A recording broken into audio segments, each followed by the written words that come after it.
ਸਤਨਾਮ ਸ੍ਰੀ ਵਾਹਿਗੁਰੂ ਸਾਹਿਬ ਜੀ। ਸਤਨਾਮ ਸ੍ਰੀ ਵਾਹਿਗੁਰੂ ਸਾਹਿਬ ਜੀ।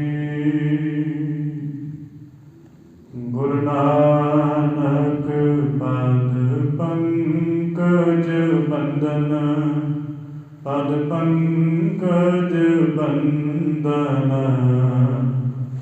ਸਿਮਰੋ ਅੰਗਦ ਦੁਖ ਨਿਕੰਦਨ।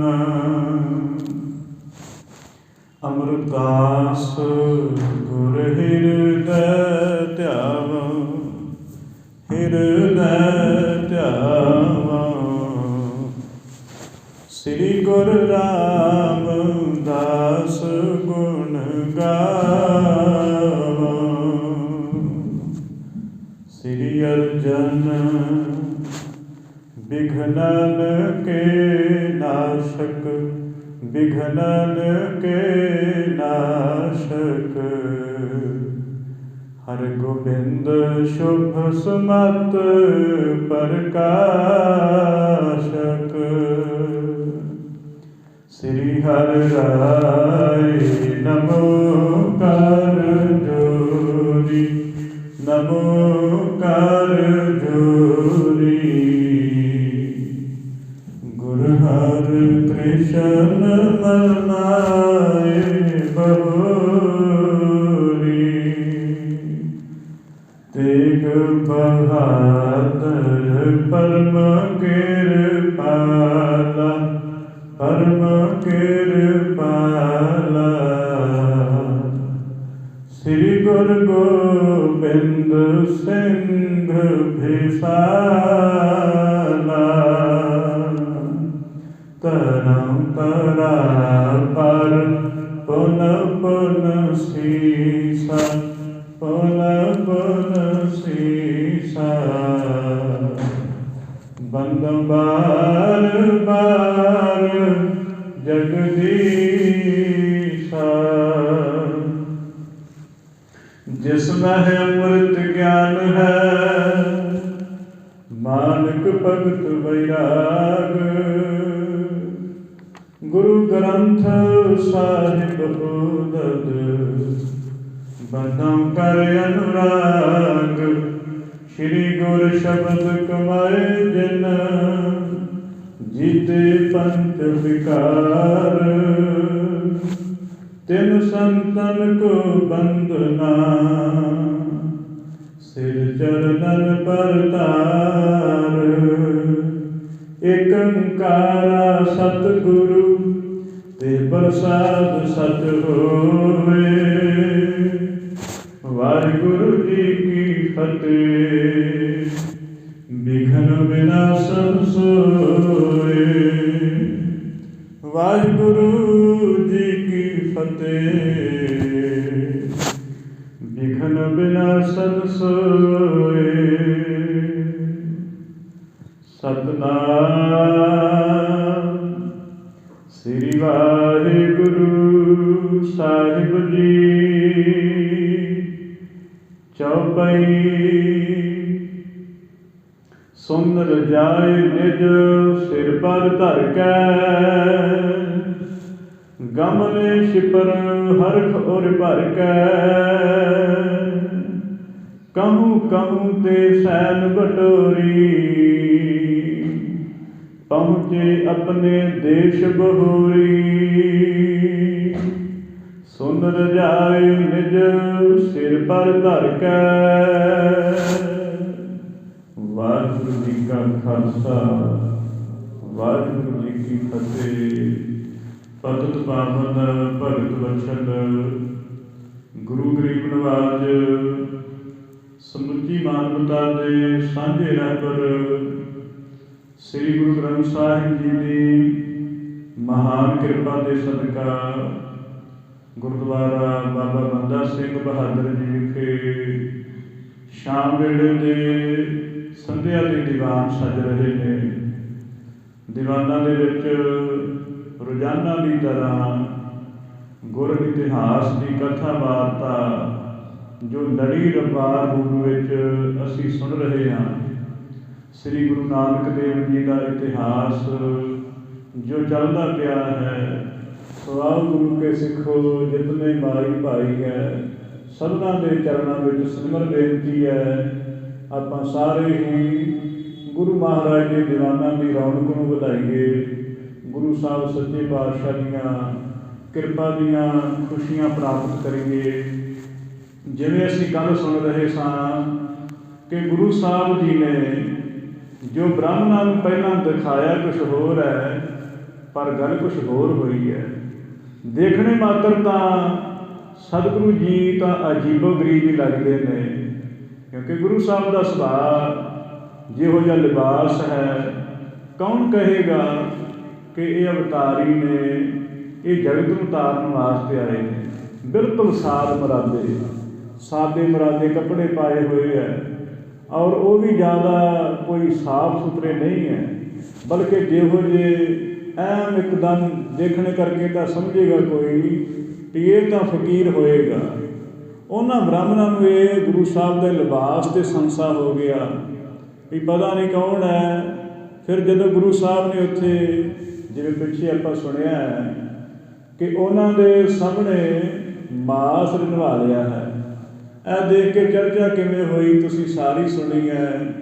ਫਿਰ ਚਰਚਾ ਵਿੱਚ ਸਾਰੇ ਹਾਰ ਗਏ ਨੇ, ਵੱਡੇ ਵੱਡੇ ਵਿਦਵਾਨ, ਸਭਨਾਂ ਨੂੰ ਆਪਦੀ ਗਰਦਨ ਝੁਕਾਉਣੀ ਪਈ ਹੈ ਅਤੇ ਹੱਥ ਜੋੜ ਕੇ ਕਹਿਣਾ ਪਿਆ ਕਿ ਸਤਿਗੁਰੂ ਜੀ ਤੁਸੀਂ ਧੰਨ ਹੋ, ਤੁਸੀਂ ਧੰਨ ਹੋ। ਇਹ ਕਹਿਣਾ ਹੀ ਪੈ ਗਿਆ ਮਜਬੂਰਨ।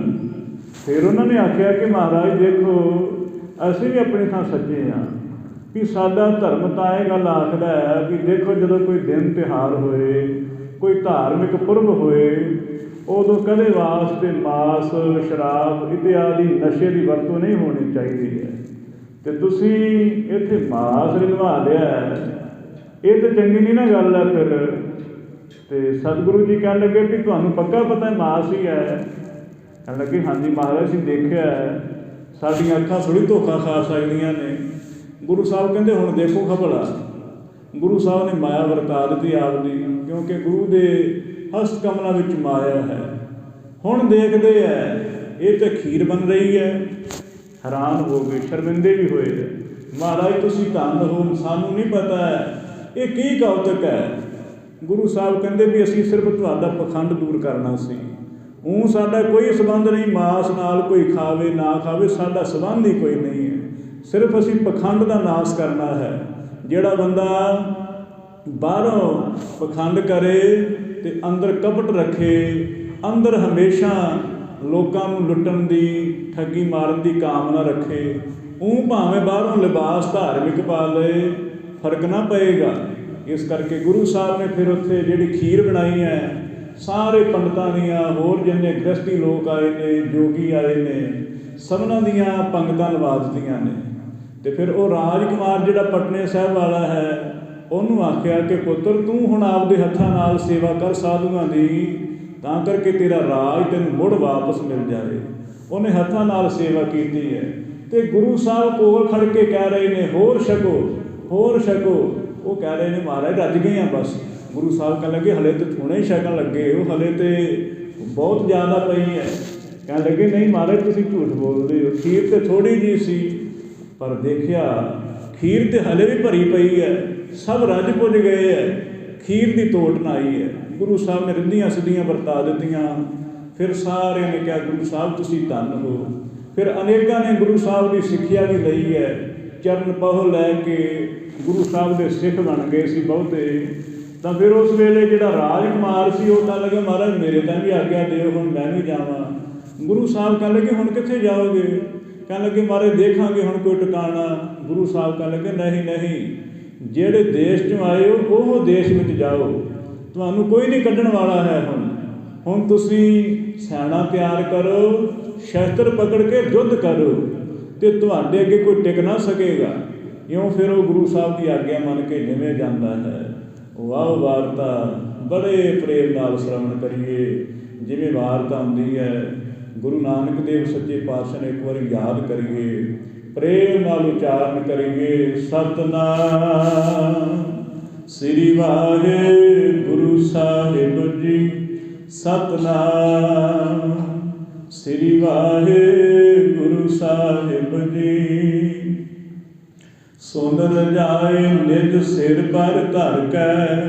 ਗੁਰੂ ਸਾਹਿਬ ਨੇ ਆਗਿਆ ਕੀਤੀ ਹੈ ਰਾਜਕੁਮਾਰ ਦੇ ਤਾਈਂ ਵੀ ਦੇਖ ਹੈ ਪੁੱਤਰ, ਆਪਦੇ ਘਰ ਛੱਡਿਆਂ ਗੁਜ਼ਾਰਾ ਨਹੀਂ ਹੋਇਆ ਕਰਦਾ ਹੈ, ਘਰ ਘਰ ਹੀ ਹੁੰਦਾ ਹੈ। ਹੁਣ ਕਿੱਥੇ ਜਾਓਗੇ, ਮਾਂ ਪੁੱਤ ਦੋਨੋਂ ਕਿੱਥੇ ਰੁਲੋਗੇ, ਤੁਹਾਡੀ ਕੋਈ ਬਾਤ ਨਾ ਪੁੱਛੇਗਾ। ਇਸ ਕਰਕੇ ਹੁਣ ਆਪਦੇ ਦੇਸ਼ ਜਾਓ, ਜਿੱਥੋਂ ਆਏ ਹੋ ਉੱਥੇ ਵਾਪਸ ਚਲੇ ਜਾਓ। ਹੱਥ ਜੋੜ ਕੇ ਕਹਿਣ ਲੱਗਾ, ਠੀਕ ਹੈ ਮਹਾਰਾਜ, ਸਤ ਬਚਨ ਹੈ, ਐਸਾ ਹੀ ਹੋਵੇ। ਪਰ ਹੁਣ ਮਹਾਰਾਜ, ਜੇ ਸਾਨੂੰ ਕਿਸੇ ਨੇ ਵੰਡ ਹੀ ਨਾ ਦਿੱਤਾ, ਜੇ ਸਾਨੂੰ ਫਿਰ ਧੱਕੇ ਮਾਰ ਕੇ ਕੱਢ ਦਿੱਤਾ, ਫਿਰ ਮਹਾਰਾਜ ਸਾਡੀ ਕਾਹਦੀ ਇੱਜ਼ਤ ਰਹਿ ਜਾਏਗੀ, ਫਿਰ ਤਾਂ ਮਹਾਰਾਜ ਇੱਥੇ ਹੀ ਸਾਨੂੰ ਬਹਿਣਾ ਚੰਗਾ ਹੈ। ਤੇ ਗੁਰੂ ਸਾਹਿਬ ਕਹਿਣ ਲੱਗੇ, ਨਹੀਂ ਨਹੀਂ, ਹੁਣ ਨਹੀਂ ਤੁਹਾਨੂੰ ਕੋਈ ਕੱਢੇਗਾ। ਹੁਣ ਜਿਹੜੀ ਤੁਸੀਂ ਇਹ ਸੇਵਾ ਕੀਤੀ ਹੈ ਨਾ, ਇਹ ਸੇਵਾ ਦਾ ਪ੍ਰਤਾਪ ਹੀ ਸਾਰਾ ਕੁਛ ਕਰੇਗਾ। ਤੁਸੀਂ ਸਿਰਫ ਜਾਣਾ ਹੀ ਹੈ, ਤੁਹਾਡੇ ਜਾਂਦਿਆਂ ਜੋ ਹੋਵੇਗਾ ਤੁਸੀਂ ਆਪ ਹੀ ਦੇਖ ਲੈਣਾ ਹੈ। ਕਹਿਣ ਲੱਗਾ, ਠੀਕ ਹੈ ਮਹਾਰਾਜ, ਮੈਂ ਚੱਲਦਾ ਹਾਂ। ਇਉਂ ਕਰਕੇ ਗਮਨੇ ਸ਼ਿਵਰ ਹਰਖ ਔਰ ਭਰ ਕੈ। ਜਦੋਂ ਬੰਦੇ ਨੂੰ ਕੋਈ ਹੌਸਲਾ ਮਿਲ ਜਾਂਦਾ ਹੈ ਨਾ, ਤੇ ਫਿਰ ਹੌਸਲੇ ਕਰਕੇ ਬੰਦੇ ਦੇ ਪੈਰ ਜ਼ਮੀਨ 'ਤੇ ਨਹੀਂ ਲੱਗਦੇ, ਖੁਸ਼ੀ ਹੋ ਜਾਂਦੀ ਹੈ। ਉਹ ਅਸੀਂ ਕੋਈ ਬੰਦਾ ਕੰਮ ਕਰਨ ਚੱਲਿਆ ਹੈ, ਅਸੀਂ ਪਹਿਲਾਂ ਹੀ ਉਹਦਾ ਦਿਲ ਤੋੜ ਦਈਏ ਵੀ ਨਹੀਂ ਨਹੀਂ ਭਾਈ, ਤੂੰ ਤੇ ਹੋ ਨਹੀਂ ਸਕੇਗਾ, ਸਾਡਾ ਸੁਭਾਅ ਹੁੰਦਾ ਹੈ। ਅਸੀਂ ਪਹਿਲਾਂ ਹੀ ਉਹਨੂੰ ਹੌਸਲਾ ਦੇਣ ਦੀ ਬਜਾਏ ਉਹਨੂੰ ਉਲਟਾ ਹੀ ਕਹਿਣ ਲੱਗ ਪਏ, ਨਹੀਂ ਨਹੀਂ, ਤੂੰ ਨਹੀਂ ਇਹਦੇ ਵਿੱਚ ਸਫਲਾ ਹੋ ਸਕੇਗਾ, ਅਨੇਕਾਂ ਪਹਿਲਾਂ ਨਾ ਹੋ ਸਕੇ, ਤੂੰ ਕਿਵੇਂ ਹੋ ਜਾਏਗਾ। ਜਦੋਂ ਮਾਂ ਬਾਪ ਸਿਆਣੇ ਹੁੰਦੇ ਆ ਤੇ ਉਹ ਆਖਦੇ ਆ, ਪੁੱਤਰ ਕੋਈ ਗੱਲ ਨਹੀਂ, ਫਿਰ ਵੀ ਹੋ ਜਾਏਗਾ, ਫਿਰ ਵੀ ਮਿਹਨਤ ਨਹੀਂ ਛੱਡਣੀ ਹੈ, ਫਿਰ ਦੁਬਾਰਾ ਕਰ, ਫਿਰ ਦੁਬਾਰਾ ਕਰ, ਕਿਤੇ ਨਾ ਕਿਤੇ ਤੂੰ ਪਾਸ ਹੋਏਗਾ। ਗੁਰੂ ਸਾਹਿਬ ਨੇ ਕਿਹਾ ਵੀ ਤੂੰ ਜਾ, ਕੋਈ ਗੱਲ ਨਹੀਂ, ਤੈਨੂੰ ਵੇਖ ਕੇ ਸਭਨਾਂ ਨੇ ਭੱਜ ਜਾਣਾ ਹੈ। ਉਹਨੂੰ ਖੁਸ਼ੀ ਹੋ ਗਈ ਹੈ ਵੀ ਗੁਰੂ ਦਾ ਬਚਨ ਇਹ ਫੋਕਾ ਨਹੀਂ ਜਾਏਗਾ, ਅਟੱਲ ਹੈ ਬਚਨ ਗੁਰੂ ਸਾਹਿਬ ਦਾ। ਇਹ ਹੁਣ ਉਹਨੂੰ ਭਰੋਸਾ ਹੋ ਗਿਆ ਵੀ ਜਿਹੜੇ ਗੁਰੂ ਨੇ ਇੰਨੀ ਕਰਾਮਾਤ ਦਿਖਾਈ ਹੈ, ਵੱਡੇ ਵੱਡੇ ਧੁਰੰਦਰ ਗਿਆਨੀ ਝੁਕਾ ਦਿੱਤੇ ਆ, ਫਿਰ ਭਲਾ ਮੇਰਾ ਨਾ ਭਲਾ ਕਰਨਗੇ। ਇਉਂ ਖੁਸ਼ੀ ਖੁਸ਼ੀ ਉਹ ਰਾਜਾ ਚੱਲਿਆ, ਕਹੂੰ ਕਹੂੰ ਤੇ ਸੈਨ ਬਟੋਰੀ। ਉਹਨੇ ਫਿਰ ਆਪਦੀ ਸੈਨਾ ਇਕੱਠੀ ਕੀਤੀ ਹੈ, ਗਿਆ ਹੈ, ਕਦੇ ਕਿਸੇ ਦੁਆਰੇ ਖੜਾ, ਕਦੇ ਕਿਸੇ ਰਾਜੇ ਨੂੰ ਆਖਿਆ ਕਿ ਰਾਜਨ ਮੇਰੀ ਮਦਦ ਕਰੋ। ਦਰ ਦਰ 'ਤੇ ਜਾ ਕੇ ਉਹਨੇ ਸੈਨਾ ਦੀ ਮੰਗ ਕੀਤੀ ਹੈ। ਹੱਦ ਹੋ ਗਈ ਵੀ ਕਿਸੇ ਵੀ ਰਾਜੇ ਨੇ ਆਪਦੀ ਸੈਨਾ ਦੇਣ ਤੋਂ ਮਨਾ ਨਾ ਕੀਤਾ ਹੈ। ਹੁਣ ਅਸੀਂ ਕਿਸੇ ਕੋ ਭਲਾ ਆ ਥੋੜ੍ਹਾ ਜਿਹਾ ਕੋਈ ਬਰਤਨ ਲੈਣ ਚਲੇ ਜਾਈਏ, ਅਗਲਾ ਸਾਫ਼ ਮਨਾ ਕਰ ਦਿੰਦਾ ਹੈ। ਆ ਕਿਸੇ ਦੇ ਘਰੋਂ ਕੁਛ ਲੈਣ ਚਲੇ ਜਾਈਏ, ਅਗਲਾ ਕਹਿੰਦਾ ਸਾਡੇ ਕੋਲ ਤਾਂ ਹੈ ਨਹੀਂ ਕੁਛ ਹੈ, ਸਾਡਾ ਤਾਂ ਮਸਾਂ ਗੁਜ਼ਾਰਾ ਹੋ ਰਿਹਾ। ਪਰ ਦੇਖੋ ਗੁਰੂ ਸਾਹਿਬ ਦੇ ਬਚਨ ਦੀ ਕਰਾਮਾਤ ਹੈ ਵੀ ਉਹ ਜਿੱਥੇ ਜਿੱਥੇ ਵੀ ਗਿਆ, ਕਿਸੇ ਨੇ ਮਨਾ ਨਾ ਕੀਤਾ ਹੈ ਵੀ ਭਾਈ ਤੈਨੂੰ ਸੈਨਾ ਕਿਉਂ ਦਈਏ, ਤੂੰ ਸਾਡਾ ਲੱਗਦਾ ਕੀ ਹੈ। ਪਰ ਰਾਜ ਜਿੰਨੇ ਵੀ ਰਾਜੇ ਸੀ ਸਾਰੇ ਨੇ ਆਖਿਆ, ਆਓ ਰਾਜਕੁਮਾਰ ਜੀ, ਤੁਹਾਡੀ ਸੈਨਾ ਹੈ, ਜਦ ਮਰਜ਼ੀ ਲੈ ਜਾਓ। ਇਉਂ ਕਰਕੇ ਉਹਨੇ ਬੜੀ ਸੈਨਾ ਥਾਵਾਂ ਥਾਵਾਂ ਤੋਂ ਇਕੱਤਰ ਕੀਤੀ, ਪਹੁੰਚੇ ਆਪਣੇ ਦੇਸ਼ ਬਹੋਰੀ। ਅਤੇ ਹੁਣ ਜਿਹੜੇ ਸੂਰਮੇ ਹੁੰਦੇ ਆ, ਸੈਨਾ ਤੋਂ ਬਿਨਾਂ ਤਾਂ ਨਹੀਂ ਜੱਚਦੇ ਹੈ। ਹੁਣ ਸੈਨਾ ਲੈ ਕੇ ਆਪ ਦੇ ਦੇਸ਼ ਭਾਵ ਪਟਨੇ ਜਦੋਂ ਗਿਆ ਹੈ, ਉਹ ਰਾਜਕੁਮਾਰ ਸੰਗ ਤੁਫੰਗੈ ਜੰਗ ਮਚਾਇਓ। ਜਾਂਦਿਆਂ ਸਾਰ ਕਹਿਣ ਲੱਗੇ ਗੋਲੀਆਂ ਚਲਾ ਦਿੱਤੀਆਂ ਨੇ। ਤੁਫੰਗ ਨਾਮ ਹੁੰਦਾ ਬੰਦੂਕਾਂ ਦਾ। ਜਾਂਦਿਆਂ ਸਾਰ ਤਾੜ ਤਾੜ ਕਰਦੀਆਂ ਗੋਲੀਆਂ ਛੱਡੀਆਂ ਨਾ ਜਦੋਂ, ਅਤੇ ਜਿੰਨਾ ਰਾਜ ਮਲਿਆ ਸੀ ਉਹ ਹੀ ਘਾਬੜ ਗਏ, ਡਰ ਗਏ। ਡਰਨਾ ਹੀ ਸੀ, ਗੋਲੀਆਂ ਤੋਂ ਤਾਂ ਹਰ ਕੋਈ ਡਰਦਾ। ਗੋਲੀਆਂ ਚਲਾਈਆਂ ਨੇ ਜਾਂਦਿਆਂ ਸਾਰ, ਬਹੁਤ ਸਾਰ ਸੋ ਸਾਰ ਬਜਾਇਓ। ਕਹਿਣ ਲੱਗੇ ਲੋਹੇ ਨਾਲ ਲੋਹਾ ਵੱਜਿਆ ਹੈ। ਬੜੀ ਉਸ ਵੇਲੇ ਜਿਵੇਂ ਠਠਿਆਰ ਹੈ ਘੜੇ ਭੰਨਦਾ ਹੈ, ਇਉਂ ਕਹਿਣ ਲੱਗੇ ਉਹ ਜਿਵੇਂ ਝੱਜੀਆਂ ਭੰਨਦੇ ਆ ਠਠਿਆਰ, ਇਸ ਤਰ੍ਹਾਂ ਲੋਹੇ ਨਾਲ ਲੋਹਾ ਵੱਜਦਾ ਹੈ, ਕੜਕ ਕੜਕ ਕਰਦੀ ਆਵਾਜ਼ ਆਉਂਦੀ ਹੈ। ਉਸ ਵੇਲੇ ਸੂਰਮੇ ਲੜਦੇ ਹਨ, ਪ੍ਰਬਲ ਲੋਹ ਇਨ ਕੋ ਭਾ ਐਸੇ। ਪਰ ਦੇਖ ਲਓ ਗੁਰੂ ਸਾਹਿਬ ਦੀ ਕਿਰਪਾ ਹੀ ਹੈ ਕੁਛ, ਇਹਨਾਂ ਦਾ ਲੋਹਾ ਉਹਨਾਂ ਦੀਆਂ ਤਲਵਾਰਾਂ ਨੂੰ ਤੋੜੀ ਜਾ ਰਿਹਾ ਹੈ। ਇਹ ਫੌਲਾਦ ਨਾਲ ਜਦੋਂ ਫੌਲਾਦ ਟਕਰਾਉਂਦੀ ਹੈ ਨਾ, ਫੌਲਾਦ ਟੁੱਟ ਜਾਂਦੀ ਹੈ ਕੱਚ ਦੇ ਵਾਂਗ। ਪਰ ਇਹਨਾਂ ਕੋਲੋਂ ਜਿਹੜੀਆਂ ਤਲਵਾਰਾਂ ਸੀ ਉਹ ਟੁੱਟਦੀਆਂ ਨਹੀਂ ਹੈ। ਫੌਲਾਦ ਇਹੋ ਜਿਹੀ ਤਲਵਾਰ ਹੁੰਦੀ, ਬੜੀ ਸਖਤ ਹੁੰਦੀ ਹੈ। ਫੌਲਾਦ ਦਾ ਲੋਹਾ ਬੜਾ ਸਖਤ ਹੁੰਦਾ ਹੈ, ਜੇ ਸੁਭਾਵਕ ਵੀ ਡਿੱਗ ਜਾਏ ਨਾ ਉੱਤੋਂ ਤਾਂ ਫਿਰ ਵੀ ਉਹ ਟੁੱਟ ਜਾਂਦਾ ਹੈ। ਪਰ ਜੇ ਕਿਸੇ ਦੇ ਵੱਜ ਜਾਏ ਛੱਡਦਾ ਕੁਝ ਨਹੀਂ ਹੋ ਵੈਸੇ। ਪਰ ਉਹ ਲੋਹਾ ਹੁਣ ਉਹਨਾਂ ਕੋਲ ਫੌਲਾਦੀ ਹੈ। ਇਹ ਰਾਜਕੁਮਾਰ ਦੇ ਕੋਲ ਲੋਹਾ ਜਿਹੜਾ ਇਹ ਵੀ ਬੜਾ ਮਜ਼ਬੂਤ ਹੈ। ਕਹਿਣ ਲੱਗੇ ਇਹਨਾਂ ਦਾ ਲੋਹਾ ਇੰਨਾ ਤਾਕਤਵਾਰ ਹੈ ਕਿ ਉਹਨਾਂ ਦੇ ਲੋਹੇ ਨੂੰ ਤੋੜੀ ਜਾ ਰਿਹਾ ਹੈ, ਤਲਵਾਰਾਂ ਢਾਲਾਂ ਤੋੜੀ ਜਾਂਦਾ। ਅੱਗੇ ਆਗੇ ਠਹਿਰ ਸਕੈ ਨਹਿ ਕੈਸੇ, ਫਿਰ ਅੱਗੇ ਕਿਹਨੇ ਠਹਿਰਨਾ ਸੀ? ਹੱਥਾ ਭਲਾ ਕੀ ਵਾਰ ਕਰੇਗਾ? ਤਲਵਾਰ ਹੱਥ ਵਿੱਚ ਹੋਏਗੀ, ਕੁਝ ਹੋਏਗਾ ਹੱਥ ਵਿੱਚ ਤੇ ਬੰਦਾ ਲੜਦਾ ਹੈ। ਜੇ ਇੱਕ ਕੋਲੋਂ ਤਲਵਾਰ ਹੋਏ ਤੇ ਦੂਸਰਾ ਖਾਲੀ ਹੱਥ ਹੋਏ, ਕੀ ਲੜੇਗਾ? ਭੱਜਦੇ ਹਨ ਅੱਗੇ ਲੱਗ ਕੇ, ਮਾਰ ਮਾਰ ਭੱਟ ਧਰਨ ਗਿਰਾਏ। ਬੜੇ ਬੜੇ ਕਹਿੰਦੇ ਕਹਾਉਂਦੇ ਸੂਰਮੇ, ਜਿਨ੍ਹਾਂ ਧੱਕੇ ਮਾਰ ਕੇ ਇਹ ਰਾਜਕੁਮਾਰ ਨੂੰ ਕੱਢਿਆ ਸੀ ਨਾ, ਉਹ ਸਾਰੇ ਫਿਰ ਇਹਨੇ ਜਿਵੇਂ ਕੱਦੂ ਨਹੀਂ ਲਾਈਦਾ ਵੱਲਾਂ ਤੋਂ, ਇਹਨਾਂ ਉਹਨਾਂ ਦੇ ਸਿਰ ਝਟਕ ਝਟਕ ਕੇ ਮਾਰੇ ਨੇ। ਸਭ ਥੱਲੇ ਜ਼ਮੀਨ 'ਤੇ ਡਿੱਗ ਪਏ ਹਨ। ਰਿਬ ਦੇਖਣ ਜਮ ਇਹ ਆਏ। ਕਹਿਣ ਲੱਗੇ ਇਹੋ ਜਿਹੀ ਖੇਡ ਬਣ ਗਈ ਕਿ ਮੰਨ ਲਓ ਉਹਨਾਂ ਨੂੰ ਤਾਂ ਇੰਝ ਲੱਗਾ ਜਿਵੇਂ ਜਮਦੂਤ ਹੀ ਆ ਗਏ ਹੈ। ਇਹੋ ਜਿਹੀ ਖੇਡ ਬਣ ਗਈ ਹੈ। ਗੁਰੂ ਸਾਹਿਬ ਦੇ ਬਚਨ ਜੋ ਹੋ ਗਏ ਸੀ ਰਾਜਕੁਮਾਰ ਨੂੰ, ਉਹ ਬਚਨਾਂ ਨੇ ਆਪਦੀ ਕਰਾਮਾਤ ਦਿਖਾਉਣੀ ਸੀ। ਉਹ ਸਾਰੇ ਡਰ ਗਏ ਨੇ। ਕਹਿਣ ਲੱਗੇ ਹੁਣ ਨਾ ਸਾਡੀ ਖੈਰ ਹੋਏਗੀ। ਡਰ ਦੇ ਮਾਰੇ ਭੱਜਦੇ ਹਨ ਅੱਗੇ ਲੱਗ ਕੇ। ਕਈਆਂ ਹੱਥ ਜੋੜ ਲਏ, ਕਈਆਂ ਆਖਿਆ ਵੀ ਅੱਗੇ ਵਾਸਤੇ ਸਦਾ ਹੀ ਤੁਹਾਡੀ ਆਗਿਆ ਵਿੱਚ ਰਹਾਂਗੇ, ਜੋ ਹੋ ਗਿਆ ਸੋ ਹੋ ਗਿਆ। ਪਰ ਰਾਜਕੁਮਾਰ ਨਹੀਂ ਕਿਸੇ ਨੂੰ ਛੱਡਦਾ ਹੈ। ਸਭਨਾਂ ਦੀਆਂ ਭਾਜੜਾਂ ਪਵਾ ਦਿੱਤੀਆਂ। ਸਨਮੁਖ ਜਬ ਅਸਕੀਨ ਲੜਾਈ। ਕਹਿੰਦੇ ਕਿ ਜਦੋਂ ਸਨਮੁਖ ਹੋ ਕੇ ਲੜਿਆ ਹੈ ਨਾ ਰਾਜਕੁਮਾਰ, ਤੇ ਸਭ ਘਬਰਾ ਗਏ ਨੇ, ਡਰ ਗਏ ਹਨ। ਗੁਰ ਵਰਤੇ ਸਭ ਛਤਰ ਪਲਾਈ। ਗੁਰੂ ਸਾਹਿਬ ਦੀ ਕਿਰਪਾ ਹੀ ਹੈ ਕੁਛ। ਉਹ ਫਿਰ ਜਕਾਰੇ ਬੁਲਾਉਂਦਾ ਹੈ, ਧੰਨ ਗੁਰੂ ਨਾਨਕ ਦੇਵ, ਧੰਨ ਗੁਰੂ ਨਾਨਕ ਦੇਵ ਕਰਦਾ ਹੈ, ਕਿਉਂਕਿ ਗੁਰੂ ਦੀ ਕਿਰਪਾ ਜੋ ਹੋਈ ਹੈ। ਉਹ ਤਾਂ ਉਹਨੂੰ ਪਹਿਲਾਂ ਧੱਕੇ ਮਾਰ ਕੇ ਕੱਢ ਦਿੱਤਾ ਸੀ, ਅੱਜ ਗੁਰੂ ਨੇ ਥਾਪੜਾ ਦੇ ਕੇ ਭੇਜਿਆ ਹੈ। ਜਿਵੇਂ ਭਾਈ ਬਚਿੱਤਰ ਸਿੰਘ ਨੂੰ ਥਾਪੜਾ ਦਿੱਤਾ ਸੀ ਨਾ ਗੁਰੂ ਗੋਬਿੰਦ ਸਿੰਘ ਨੇ, ਤੇ ਕੋਈ ਭਾਈ ਬਚਿੱਤਰ ਸਿੰਘ ਨੇ ਆਖਿਆ ਸੀ ਮਹਾਰਾਜ ਉਹ ਤਾਂ ਮੈਂ ਭਾਵੇਂ ਕੀੜੀ ਦਾ ਮੁਕਾਬਲਾ ਨਾ ਕਰ ਸਕਾਂ, ਪਰ ਤੁਹਾਡਾ ਥਾਪੜਾ ਮਿਲ ਗਿਆ। ਹੁਣ ਇੱਕ ਹਾਥੀ ਦਾ ਭਲਾ ਕੀ ਆ, 100 ਹਾਥੀ ਵੀ ਆ ਜਾਣ, ਮੈਂ ਹੁਣ ਵਰਸ਼ੀ ਕੀ ਮਾਰਨੀ, ਮੈਂ ਮੁੱਕੀ ਨਾਲ ਹੀ ਭਜਾ ਦੇਵਾਂਗਾ। ਇਹ ਬਚਨ ਕੀਤੇ ਸੀ ਭਾਈ ਬਚਿੱਤਰ ਸਿੰਘ ਨੇ।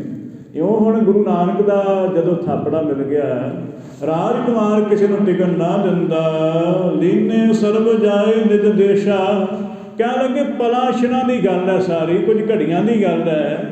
ਉਹ ਸਾਰਾ ਦੇਸ਼ ਖਾਲੀ ਹੋ ਗਿਆ। ਜਿਹੜੇ ਕਹਿੰਦੇ ਸੀ ਅਸੀਂ ਤੁਹਾਨੂੰ ਵੜ ਨਹੀਂ ਦੇਣਾ, ਇੱਥੇ ਤੂੰ ਤੇਰਾ ਪਰਛਾਵਾਂ ਵੀ ਨਹੀਂ ਪੈਣਾ ਚਾਹੀਦਾ, ਅੱਜ ਸਾਰੇ ਉਹ ਜਿਹੜੇ ਮਾਲਕ ਬਣੇ ਹੋਏ ਸਨ ਪਟਨੇ ਦੇ, ਸਭ ਭੱਜ ਗਏ। ਰਾਜਕੁਮਾਰ ਨੂੰ ਦੇਖ ਕੇ ਕਰਦ ਭਇਓ ਸੋ ਰਾਜ ਨਰੇਸ਼ਾ। ਤੇ ਗੁਰੂ ਨਾਨਕ ਦੀ ਕਿਰਪਾ ਹੋਈ, ਉਹ ਰਾਜਕੁਮਾਰ ਪਟਨੇ ਦਾ ਫਿਰ ਆਪਦਾ ਰਾਜ ਕਾਇਮ ਕਰ ਲਿਆ ਉਸਨੇ। ਕਿਉਂ ਗੁਰੂ ਸਾਹਿਬ ਨੇ ਇਹ ਆਪ ਹੀ ਕਲਾ ਵਰਤਾਈ। ਪਟਨੇ ਨਗਰ ਵਿਖੇ ਰਾਜਧਾਨੀ। ਇਹ ਪਟਨਾ ਜਿਹੜਾ ਪਟਨਾ ਹੈ ਨਾ, ਇਹਦੀ ਰਾਜਧਾਨੀ ਹੈ। ਇੱਥੇ ਜਿਵੇਂ ਜ਼ਿਲ੍ਹੇ ਹੁੰਦੇ ਆ, ਇਹਦਾ ਪਟਨੇ ਵਿੱਚ ਇੱਕ ਜ਼ਿਲ੍ਹਾ ਸੀ, ਉੱਥੋਂ ਦਾ ਇਹ ਮਾਲਕ ਸੀ, ਉੱਥੋਂ ਦਾ ਰਾਜ ਇਹਨੇ ਕਾਇਮ ਕੀਤਾ ਸੀ ਸਾਰਾ। ਰਹਿਤ ਭਇਓ ਗੁਰ ਮਹਿਮਾ ਜਾਨੀ। ਤੇ ਹਮੇਸ਼ਾ ਗੁਰੂ ਸਾਹਿਬ ਨੂੰ ਆਪ ਦਾ ਮੁੱਖ ਰੂਪ ਸਮਝ ਕੇ ਰੱਖਿਆ ਉਸਨੇ ਵੀ ਗੁਰੂ ਸਾਹਿਬ ਦੀ ਕਿਰਪਾ ਤੋਂ ਬਿਨਾਂ ਮੈਨੂੰ ਰਾਜ ਨਹੀਂ ਮਿਲਿਆ ਹੈ। ਇਸ ਕਰਕੇ ਨਹੀਂ ਤਾਂ ਗੁਰੂ ਨੂੰ ਯਾਦ ਕਰਦਾ ਰਹਿੰਦਾ। ਅਪਰ ਥਾਨ ਕੋ ਗਮ ਨੇ ਸੁਆਮੀ। ਇੱਦਾਂ ਸਤਿਗੁਰੂ ਸੱਚੇ ਪਾਤਸ਼ਾਹ ਇੱਧਰ ਇਹ ਸੁਣੋ ਗੁਰੂ ਅੰਗਦ ਦੇਵ ਜੀ, ਉਹ ਭਾਈ ਬਾਲਾ ਜੀ ਸੁਣਾ ਰਹੇ ਨਾ, ਪਿੱਛੇ ਆਪਾਂ ਸੁਣਿਆ ਵੀ ਸਾਰੀ ਵਾਰਤਾ ਇਹ ਭਾਈ ਬਾਲਾ ਜੀ ਸੁਣਾਉਂਦੇ ਪਏ ਆ ਖਡੂਰ ਸਾਹਿਬ। ਇਹ ਇਤਿਹਾਸ ਹੁਣ ਅੱਗੇ ਸੁਣੋ। ਗੁਰੂ ਨਾਨਕ ਦੇਵ ਜੀ ਹੁਣ ਕੁਰਕਸ਼ੇਤਰ ਤੋਂ ਚੱਲੇ ਨੇ। ਕਹਿਣ ਲੱਗੇ ਅਪਰ ਥਾਨ ਕੋ ਗਮ ਨੇ ਸੁਆਮੀ। ਹੁਣ ਅਗਲੀ ਜਗ੍ਹਾ ਨੂੰ ਗਏ ਨੇ। ਕੁਰਕਸ਼ੇਤਰ ਵਿਖੇ ਗੁਰੂ ਸਾਹਿਬ ਨੇ ਭਾਰੀ ਜਿੱਤ ਹਾਸਲ ਕੀਤੀ ਹੈ। ਸਭ ਵਿਦਵਾਨਾਂ ਦੇ ਹੰਕਾਰ ਨੂੰ ਚਕਨਾਚੂਰ ਕਰਕੇ ਗੁਰੂ ਸਾਹਿਬ ਹੁਣ ਅੱਗੇ ਚੱਲੇ। ਜਗਤ ਉਦਾਹਰਨ ਕੇਵਲ ਕਾਮੀ। ਗੁਰੂ ਸਾਹਿਬ ਦਾ ਕੋਈ ਪ੍ਰਯੋਜਨ ਨਹੀਂ ਹੈ ਕਿ ਕਿਤੋਂ ਧਨ ਕਮਾਉਣਾ ਹੈ ਜਾ ਕੇ, ਜਾਂ ਕੋਈ ਆਪਦੀ ਪੂਜਾ ਪ੍ਰਤਿਸ਼ਠਾ ਕਰਾਉਣੀ ਹੈ। ਸਿਰਫ ਸਿੱਧੇ ਰਸਤੇ ਪਾਉਣਾ ਹੈ। ਕਿਸੇ ਜੋ ਪੁੱਠੇ ਕੰਮਾਂ ਵਿੱਚ ਪਿਆ ਹੋਇਆ ਹੈ, ਫੋਕਟ ਕਰਮਾਂ ਵਿੱਚ ਪਿਆ ਹੋਇਆ ਹੈ, ਫਜ਼ੂਲ ਦੇ ਕੰਮਾਂ ਵਿੱਚ ਆਪਦਾ ਸਮਾਂ ਗੁਜ਼ਾਰਦਾ ਪਿਆ ਹੈ, ਉਹਨਾਂ ਨੂੰ ਸਮਝਾਉਣ ਵਾਸਤੇ ਗੁਰੂ ਜੀ ਚੱਲੇ ਨੇ। ਉਹ ਮਹਾਰਾਜ ਦਾ ਕੋਈ ਪ੍ਰਯੋਜਨ ਨਹੀਂ ਹੈ ਵੀ ਕਿਸੇ ਨੂੰ ਆਪਣੇ ਕੋਲੋਂ ਬੱਲਮਲੀ ਝੁਕਾਉਣਾ ਹੈ ਜਾਂ ਕਿਸੇ ਨੂੰ ਆਪਦੀ ਪੂਜਾ ਕਰਾਉਣ ਵਾਸਤੇ ਕਹਿਣਾ। ਗੁਰੂ ਸਾਹਿਬ ਹਮੇਸ਼ਾ ਆਖਦੇ ਕਿ ਤੁਸੀਂ ਮੈਨੂੰ ਨਹੀਂ ਪੂਜਣਾ ਹੈ, ਤੁਸੀਂ ਅਕਾਲ ਨੂੰ ਪੂਜਣਾ ਹੈ। ਇਸ ਕਰਕੇ ਆਪਣਾ ਨਾਮ ਨਾ ਗੁਰੂ ਸਾਹਿਬ ਕਦੇ ਦਿੰਦੇ ਆ। ਜਿੰਨੇ ਵੀ ਸਿੱਖ ਗੁਰੂ ਸਾਹਿਬ ਨੇ ਬਣਾਏ, ਸਭਨਾਂ ਨੂੰ ਕਿਹਾ ਹੈ ਵਾਹਿਗੁਰੂ ਜਪੋ। ਹਮੇਸ਼ਾ ਵਾਹਿਗੁਰੂ ਜਪਦੇ ਰਹੋ। ਉਹ ਵਾਹਿਗੁਰੂ ਦੇ ਜਪਣੇ ਕਰਕੇ ਤੁਹਾਡੀ ਕਲਿਆਣ ਹੋਏਗੀ। ਇੱਦਾਂ ਸਤਿਗੁਰੂ ਉੱਥੋਂ ਚੱਲ ਪਏ। ਦੋਹਰਾ ਖਲ ਖੰਡਨ ਜਗ ਮੰਡਣੀ, ਭੁਜ ਦੰਡਨ ਬਰ ਬੰਡ, ਰੁੰਡ ਕਰਨ ਅਰ ਮੁੰਡ ਭਖ, ਜੈ ਜੈ ਚੰਡ ਪ੍ਰਚੰਡ। ਭਾਈ ਸੰਤੋਖ ਸਿੰਘ ਜੀ ਹੁਣ ਇਹ ਪਰਮਾਤਮਾ ਦੀ ਸ਼ਕਤੀ ਦਾ ਵਰਣਨ ਕਰਦੇ ਨੇ, ਕਿਉਂਕਿ ਹੁਣ ਅਗਲਾ ਪ੍ਰਸੰਗ ਸ਼ੁਰੂ ਹੋਇਆ ਤੇ ਪ੍ਰਸੰਗ ਦੀ ਆਰੰਭਤਾ ਤੋਂ ਪਹਿਲਾਂ ਮੰਗਲਾਚਰਨ ਕਰਦੇ ਹੈ। ਕਹਿਣ ਲੱਗੇ ਖਲ ਖੰਡਨ, ਇਹ ਮੂਰਖਾਂ ਨੂੰ ਖੰਡਣ ਵਾਲੇ ਪਰਮਾਤਮਾ ਦੇ ਸਰਗਣ ਸਰੂਪ ਸ਼ਕਤੀ ਸਰੂਪ ਆਪ ਜੀ ਮੂਰਖਾਂ ਨੂੰ ਮਾਰਨ ਵਾਲੇ ਹੋ। ਜਗ ਮੰਡਣੀ, ਜਗਤ ਨੂੰ ਬਣਾਉਣ ਹਾਰੇ ਹੋ। ਭੁਜ ਦੰਡਨ ਬਰ ਬੰਡ, ਤੁਹਾਡੀਆਂ ਬਾਹਾਂ ਕੀ ਹੈ? ਕਿਸੇ ਦੁਸ਼ਟ ਨੂੰ ਦੰਡ ਦੇਣਾ, ਇਹੋ ਤੁਹਾਡੀਆਂ ਬਾਹਾਂ ਨੇ। ਬੜਾ ਤੁਹਾਡੇ ਕੋਲੋਂ ਬਲ ਹੈ।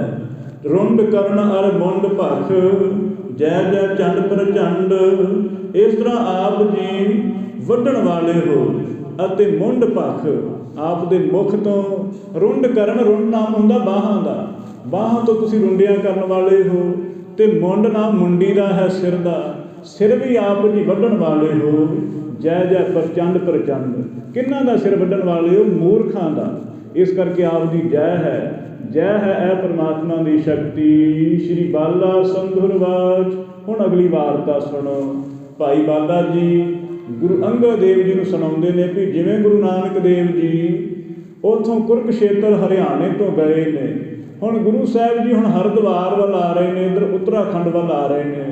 ਇਹ ਵਾਰਤਾ ਸੁਣੋ। ਸ਼੍ਰੀ ਅੰਗਦ ਸੁਣੀਏ ਇਤਿਹਾਸਾ। ਐ ਗੁਰੂ ਅੰਗਦ ਦੇਵ ਮਹਾਰਾਜ ਜੀ ਸੁਣੋ ਅੱਗੇ ਇਤਿਹਾਸ। ਸਾਰੀ ਸੰਗਤ ਵੀ ਬੈਠੀ ਹੋਈ ਹੈ ਗੁਰੂ ਦੇ ਦਰਬਾਰ ਵਿਖੇ। ਭਾਈ ਬਾਲਾ ਜੀ ਬੈਠ ਕੇ ਸਾਰੀ ਸੰਗਤ ਨੂੰ ਸਮੇਤ ਸਤਿਗੁਰਾਂ ਦੇ ਗੁਰੂ ਨਾਨਕ ਸਾਹਿਬ ਦਾ ਇਤਿਹਾਸ ਸੁਣਾ ਰਹੇ ਨੇ ਖਡੂਰ ਸਾਹਿਬ ਵਿਖੇ। ਕਹਿੰਦੇ ਗੁਰੂ ਅੰਗਦ ਦੇਵ ਜੀ ਸੁਣੋ ਇਤਿਹਾਸ ਮੈਂ ਸੁਣਾਉਂਦਾ।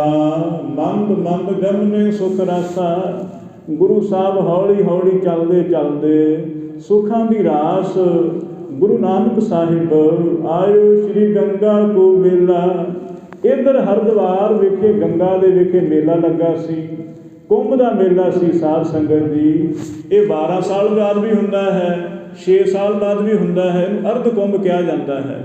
ਤੇ ਜਿਹੜਾ ਸੰਪੂਰਨ ਕੁੰਭ ਹੁੰਦਾ ਉਹ 12 ਸਾਲ ਬਾਅਦ ਹੁੰਦਾ ਹੈ। ਕੁੰਭ ਦਾ ਮੇਲਾ ਲੱਗਾ ਹੋਇਆ ਸੀ ਹਰਿਦੁਆਰ ਵਿਖੇ। ਇਹ ਕਈ ਵਾਰ ਇੱਥੇ ਆ ਜਾਂਦਾ ਹੈ, ਜਿਹੜੀ ਤ੍ਰਿਵੇਣੀ ਹੈ ਕਦੇ ਇੱਥੇ ਆ ਜਾਂਦਾ ਹੈ, ਤੇ ਕਦੇ ਇਲਾਹਾਬਾਦ ਜਿਹੜਾ ਤ੍ਰਿਵੇਣੀ ਕਦੇ ਇੱਥੇ ਆਉਂਦਾ ਹੈ, ਤੇ ਕਦੇ ਹਰਿਦੁਆਰ ਵਿਖੇ ਆ ਜਾਂਦਾ ਹੈ। ਸੋ ਇਸ ਕਰਕੇ ਹੁਣ ਹਰਿਦੁਆਰ ਵਿਖੇ ਮੇਲਾ ਸੀ ਕੁੰਭ ਦਾ, ਤੇ ਬੜੇ ਪੰਡਤ ਆਏ ਸਨ ਉੱਥੇ। ਗੁਰੂ ਸਾਹਿਬ ਦਾ ਪ੍ਰਯੋਜਨ ਸੀ ਸਿਰਫ ਸਿੱਖਿਆ ਦੇਣੀ ਹੈ। ਤੇ ਹੁਣ ਕਹਿਣ ਲੱਗੇ ਮੇਲਾ ਲੱਗਾ ਹੋਇਆ ਹੈ, ਬੜੇ ਵੱਡੇ ਵੱਡੇ ਪੰਡਿਤ ਆਏ ਨੇ, ਪੂਜਾ ਕਰਦੇ ਹਨ। ਭੀੜ ਭੂੜ ਤੈ ਭਈ ਸਕੇਲਾ, ਬੜੀ ਉੱਥੇ ਕਹਿਣ ਲੱਗੇ ਭੀੜ ਪਈ ਹੋਈ ਹੈ। ਸੋ ਨਹਾਉਣ ਵਾਸਤੇ ਕਿਸੇ ਨੂੰ ਜਗ੍ਹਾ ਨਹੀਂ ਸੀ ਮਿਲਦੀ ਹੈ।